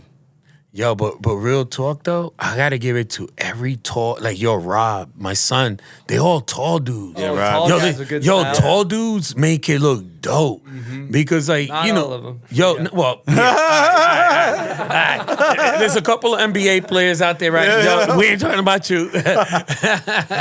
But no, like, there's some tall dudes out there. Like Rob, they just make it look so buttery. Like smooth like a mud. Like, damn, son. Let me tell you something about Rob. Like, if he's hitting a jump and it's a big jump and he's like, yeah, it's just 2 turns on the way in. Since he's like 6'4" and he's on a huge snowboard, my son is 6'4", Rob is 6'7". He's 6'7". So if you take the same line as him on a smaller snowboard with way less weight, you will bounce off the knuckle. Yep. Because I know from personal experience. Oh, what's the speed? 2 turns. 2 turns for Rob is not 2 turns for the rest of us. That's lay it flat for everybody else. Yeah, if you want to stick go straight. it. Yeah, go straight. Don't and just pray. Yep, exactly. Yep. All right, let's keep it moving here. We got. Let's see. What do we got left here? Oh, who's got the best method? Oh man. I mean, wait. Why? The first thing that popped in my head, and I haven't seen one in a minute, but why did brushy popped in my head? That's a good choice. That's a good choice. I think that's a great answer. No, the minute you said the best method, brushy popped in my head. But then there's somebody else that I know. My man Jackson Lee from Out of Bounds shop. That's all he does. Jackson Lee and brushy. Yeah, that's it. I like that. Yeah, hey, gotta give some love to the soy sauce homies. Yeah, I can't answer that because, I seen so many people do it, but then I saw someone, but I can't remember. I can't call their name up. You know what I mean? Turrier is a good answer for best method though too, because he's got a nice one. Oh yeah, that's a fact. That's a fact. What was that thing they did in Norway? They built some the Arctic Challenge. Oh, okay. Now we talking. That shit. The method he did was so freaking stupid high. He almost touched the moon, yo. Dude, it was just like 12 meters or something like that. You know what I mean? But at that point, I already consider him as just crazy with it. So when he does stuff like that, you're like, well, what do you expect? You know what I mean? Yeah, props. Yo, I gotta go look for it. I don't know why Jeff Brushy popped. I gotta go see one of his methods. But that's the first thing that popped in my head. Yeah, like he's it was got a like, nice one. But it was like, Well, you boom, used to ride instant. that fish board, you Yeah. know, the fish base. Yeah, There's yeah, some yeah, iconic photos of him Yeah, doing methods on that. That's got to be it. But my brain, I didn't even think. It was just like a reaction thing. Trust it, like it. I gotta hit up Jeff and be like, yeah, let's go do some methods. All right, we got 2 more questions. So if you go heliboarding with 3 people total, you're going good time snowboarding. Who are you putting in the heli? I'm gonna say, give me one of the military snowboard helicopters that you can fit like 20 heads. Okay, you're gonna get the military. Yeah. Yep. Yeah, and I'm bringing mad heads with me. Okay. Whole squad. Whole squad. But no, if I had to pick 3 people, damn, that's a good one. All right. Also, I want to preface this with saying you can pick anybody in the world. For example, young Dolly picked Mike Tyson to come with him. He picked a bunch of celebrities, which I thought was... Nah, fuck that. I'm picking people that can save my life and know how to use a fucking avalanche. Okay, I like that. I like that. That is like, I'm Mike trying Tyson, to... I'm fucked. I love you, Mike. I'm fucked. Like, Mike got to use his beacon? Nah. Yo, Duck, I'm going to let you go first what I think about this. All right. For me, Nate Lind, the homie Nate Lind, out in Washington, because he's a crazy beast in the backcountry, like, showed me the way, you know what I'm saying, how to get the sled out of a situation. Shout out to Nate. He got me back into the sledding thing, and he knows about avalanche awareness and terrain. So we'll be with Nate, Big Mountain, Jeremy Jones, right? And then the third person for heli, got Nate. I got Jeremy Jones. Oh, dude, the dude. Oh my God, the French dude. Xavier. Oh, Jesus. You're gonna be getting dropped off on some sketchy train with those guys, man. I don't know. I hear you. No. It ain't about because with the backcountry, man, it's all about the awareness of your crew. Yep. You never put your crew in a situation where people get fucked up. You're like, okay, who are we riding with? Okay, we got Deca, so we're gonna hit this little convex area right here. Whoop-de-whoop. Okay, we could have a good time. You know what I'm saying? And then you got to pay your dues to like step up to that stuff. And I remember back in the day having a debate with someone telling me that a terrain park was more dangerous than the backcountry. I'm like, no, terrain park, you bust your ass, ski patrol is gonna come get you. You'll be broke off. But then people that don't have the experience, no one's going off a 40-foot jump. Nobody's doing that. But like backcountry is like people don't think snow is dangerous because it's white and fluffy. But when I went out to Mount Baker back in the day to get my level 200 backcountry awareness, that changed my mindset about running out in the backcountry and being fucking gun-ho when you dig snow pits and you look at snowpack and do roosh block tests and like, oh, this slides off. This is, wow, route selection. Oh, look at the crown. And when I go out on the backcountry, I got to be with people. That's why good point. Yeah, when they hit me up, I was like, yo, I trust Nate. I trust my boy Adam Hark. And no disrespect to a lot of people out there, it's just like, yo, I got to trust this person to save my life because there's no rescue. Cell phones don't work out there. You can't fuck around out there. You know, you could die. So it's about having fun. But those people I mentioned, they have awareness. Well, I get my black ass home safe. Yep, smart. Smart technique. That's why I threw your ass Real out of my... shit. Your ass got tossed out of my helicopter. Exactly. I have 4 heads. So now I'm down to 3. No, I threw you out. You out. Yeah, I hope you had a parachute because I just foot up your behind. You off, dude. Yeah, I'm not going with your 20. Yeah, No way. Actually, if I'm going to keep it real, I'm going to give the answer. But this is going to be... Well, first and foremost, I might as well bring my kid with me because I just love riding with my son. Now, the other knucklehead I'm bringing with me is because, every time I'm with him, we just bug out. It's like, he gives me that Omar age, 18, 19 energy, and it's Russell. I know, we just going to be acting a fool, and word is going to get dropped like at least 50 times. But that's just me and Russell. We just have that energy, man. Every time we get together, we just bug out, and it's the whole nine.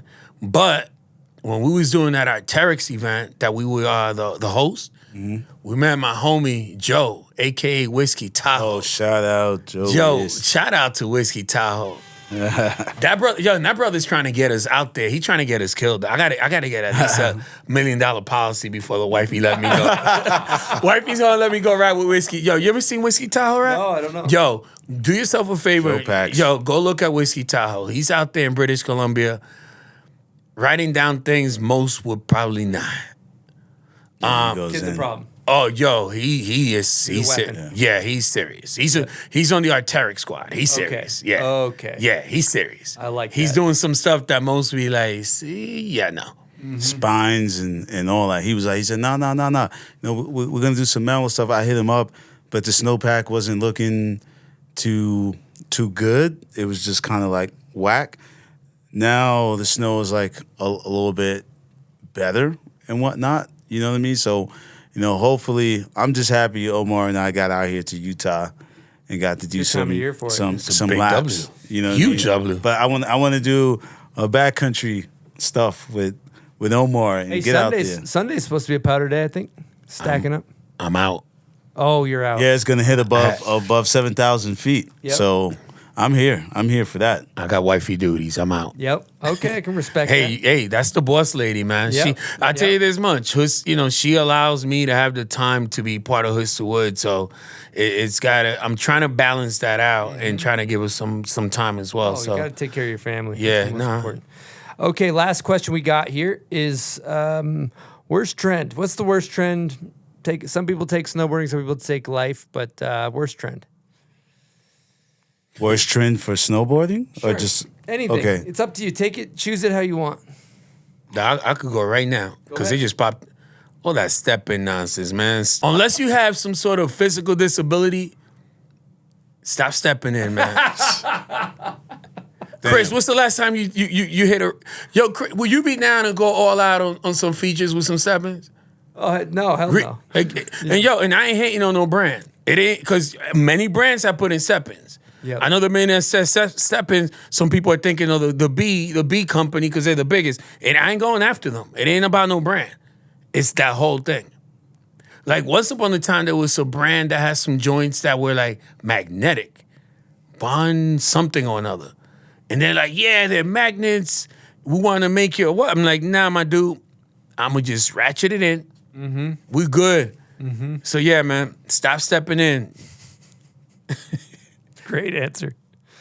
For me, I'm going to get mad hate for that. I don't know, man. I just don't really care because let people do whatever the hell they want to do. You know what? Like I said, snowboarding has something for everyone. And then once in a while, you chuckle. But I always remember I was the one people were laughing at. Because I didn't have the best gear, I didn't have this, and I ain't got a chip on my shoulder or anything. But, like nowadays, it's just kind of like whatever. But I remember back in the day when I would see people like drooping the goggles. Goggle sag. The goggle sag, I should be like, huh? Like just why? I said, maybe I don't understand. That's not my lane for me to say anything about it. But it was just kind of like, don't you need to fucking see when you ride?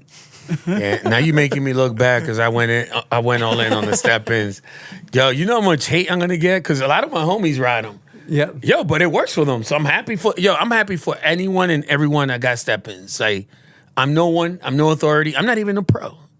I'm just a dude that decided to teach kids how to ride. But you can almost argue people debate about BOA and lace up boots. Like, I'm BOA, right? Be like, oh, I don't like the better stuff. I'm like, yo, I like it. I rock with it. It's easy. I'm in my boot. I don't want to like tie up boots if they have like technology that you can just use. And if you got like lace up boots, fine. That's your jam. That's what you do. Whatever you do to get yourself hype in the industry, they still make those boots. Some people still want it, and some people don't. Like, I don't want to deal with it. But like what Omar said about the step-ins, when they came back out with the step-ins, I was like, kind of like, okay, really? I remember when I first started snowboarding, right? I would look at it and I said, oh, that looks easy. But then I remember I was in the store and I picked up the boot. The technology got better, but I was like, oh man, this is like, man, heavy and stuff. And then when I went out to Baker, that made me think differently about equipment. And when I started going out in the backcountry, I was like, yo, what happens is if you get one of these binding situations and the thing doesn't work and it pops off, I need something old-fashioned that's going to get my ass out of there. Right one-footed, man. Step up, right one-footed. You believe in your steppings.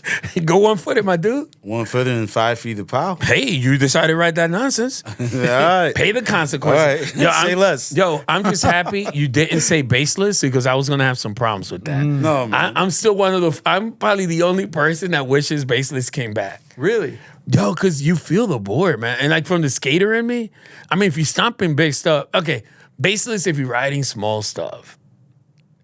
Because if you're riding big things, baseless, yo, it hurts. I'm not OG enough to even. I've never ridden baseless. Word? Yo, I got a pair at home. I got 2 pairs at home. Really? Yeah. I'm going to try and get some, without dropping brands, but it's the only thing that comes to my head. I want to do some baseless union joints. It's going to happen. I feel like everybody we've had on the show that talks about baseless bindings just talk about how horrible they are. Yeah. That's my only experience with it. Yo, because there's when you no get going cushion. fast, it starts chattering. Yeah. Right? Like it's crazy. Yeah. That's what I said. If you're riding small stuff, they're fun. Yep. You start riding some deep, steep, whatever, or big snow. booters, Big snow, real you're good. snow. Yeah, Well, I'm saying the indoor joint. Yeah.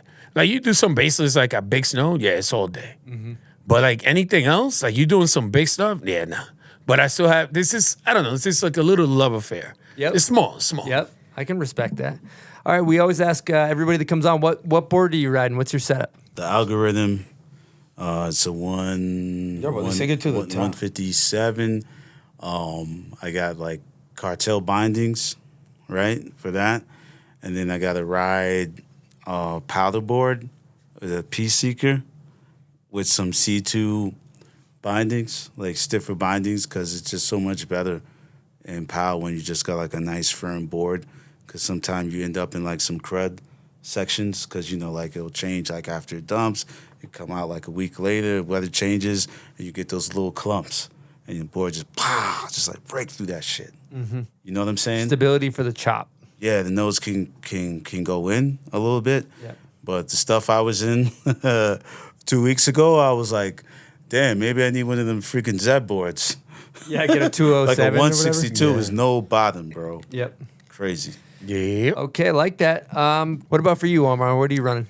I'm running a shadow band. It's got to be like I only ride between 155, 157. Don't know the size, but I know it's the shadow band. Big shout out to Frazier for setting me up on that. I had no idea, but he just sent it to me, and I got on that thing, and I could hit rails, steep, deep, whatever, jumps. I think my bindings are C6s, and I have the Fuse boots with the bow on the side. Thank you, Russell, for putting me on that with the laces. Yeah, it's a game changer. But before that, I have to say I've been a really big fan of some unions. I love my unions, my Strato, my Forces. And damn, you cap it up with changing the profile on my board. What the heck, man? What's the name of that board? The one that Jock had a pro model on, Ultra Fear. Ultra Fear, yeah. Yeah, they made the Ultra. Reverse. They had a flat Ultra Fear. Yeah. Yeah, I love that board. I rode that board for a handful of years, but then once they changed it to like a full camber, I lost the love. All good. Everybody makes good boards. Ride makes really good boards. Oh, dude, everybody. They make really good boards. No. Like, that's one thing with me. Like, I've ridden so many different boards. Like, I love my Capita. I got a ton of, like, earlier Burtons. My ride boards I love. Damn, I had some Forums back in the day. Some Sims. I have some, like, dope canoes. Yeah, so I've had, like, a whole bunch of boards. It's just where you're at, what your style of riding is, and just knowing your limitations. Don't get a board that's going to be bigger or more, challenging to handle than when you can handle. Because I've ridden some camber boards, like super like stiff camber boards, and gotten on the rail and almost got rocked. Oh yeah. So like for me, I like more of a medium flex camber profile. But like I said, anything 155, 157, I'm in. Yep. Yes, sir. Size. That's yes, good sir. size. All right, boys. Well, I think we pretty much did it. What's next for the Hoods to Woods crew? For you guys, what's next? What do we got on the charts? For Hoods to Woods group, looking at expansion with a resort. I'm gonna reserve myself and not give the name because it hasn't been put in writing. Things not in writing don't exist, but we right now working with a resort and we're looking at future expansion. It's about giving more kids more opportunities. It's a lot of neighborhoods and areas that could use programs like ours and others that are out there. In addition to that, we got some fun events that we're gonna be doing up in Sugarbush, shared event with Shred Foundation that I'm looking forward to doing that.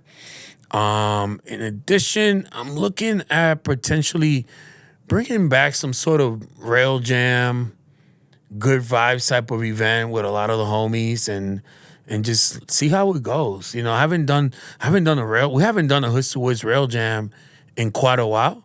So I think it's time that we start building one out and let the kids come out, see it. Because a lot of our kids ride and they see, pro riders on TV and whatnot. But even when like Zeb comes out, he's dedicating his time to riding terrain and features that they can handle. But I want to bring a rail jam and have our kids partake and be part of it. Let's make them judges. We'll give them some official snowboard judge blindfolds and let them be judges. You know what I mean?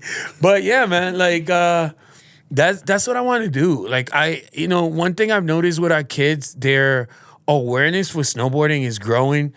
I find myself having a lot more conversations about board profiles. Thank you, Lord, that I ain't buying damn boards, some graphics. Yo, no disrespect for every single brother and sister out there putting out some dope graphics, but a lot of our kids are really talking about technical terms and they want to understand more. They're aware of the resorts that are out there and they're asking us, could we go here? Can we go there? So shameless plug, yo, your resort, and you want to host Hoods to Woods, yo, we got a lot of kids that want to expand their horizon. I mean, Mountain Creek is home, but these kids are now learning, growing, and they want to see more. They want to do more. And the only way it's going to happen is if people open their doors. So I think that's the future. I want to be able to bring kids out west, thank you, Snowboard Productions, my boy Crush. They hooking us up to bring a very small amount of kids could come out west. So that's something that's, we've never had the opportunity to do. Those doors are starting to open. So I want to continue to give that. And, like I said, I want to say like at least half of our kids are like core riders. The other half is like kids that they're going to be weekend warriors. But dude, I got a whole bunch of kids that like, they getting it. They going after it. They're like pushing. They want to get in the park. They want to go ride big terrain. They are not just happy with the boards we're getting them. They're getting part-time jobs. They're working. They're saving money so they could, get hooked up and get their own setup.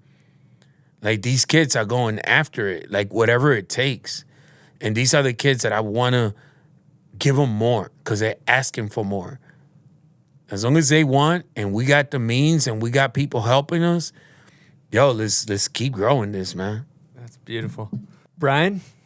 Yeah, right now I'm just looking to build up the board of directors. So people out there listening to this podcast, if you are a professional, please hit us up because, what we do is dope. It's great for the kids and everything.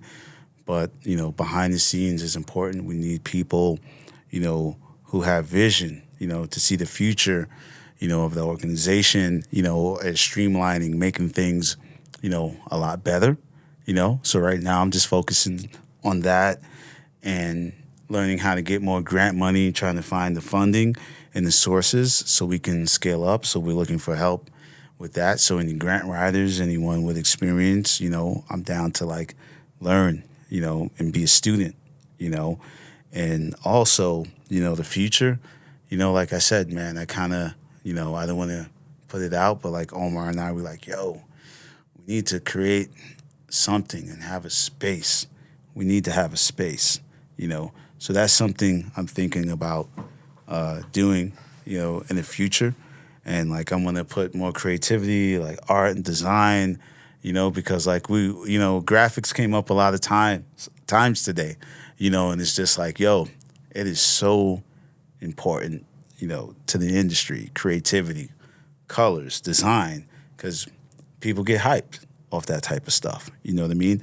But more importantly, I want to be able to create jobs for these kids and create career paths in the future. So that's my focus. In the industry, because we have kids that this is their life.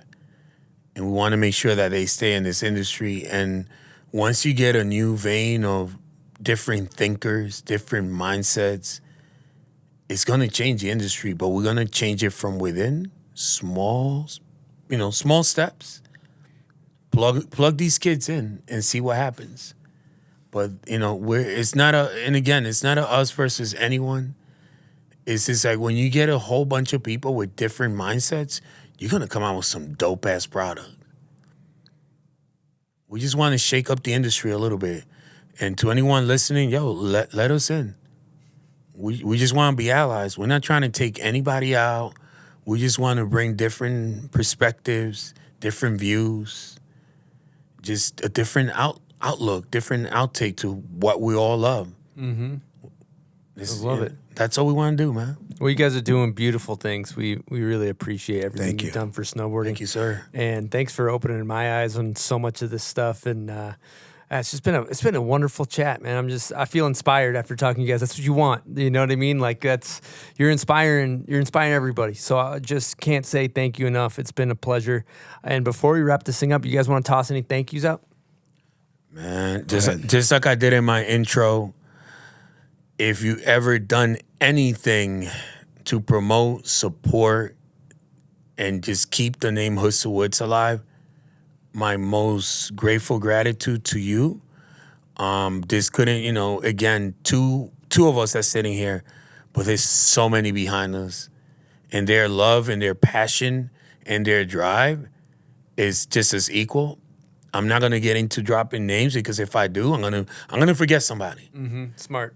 I'm gonna forget somebody. It's been since 2010, and so many people, brands, you name it.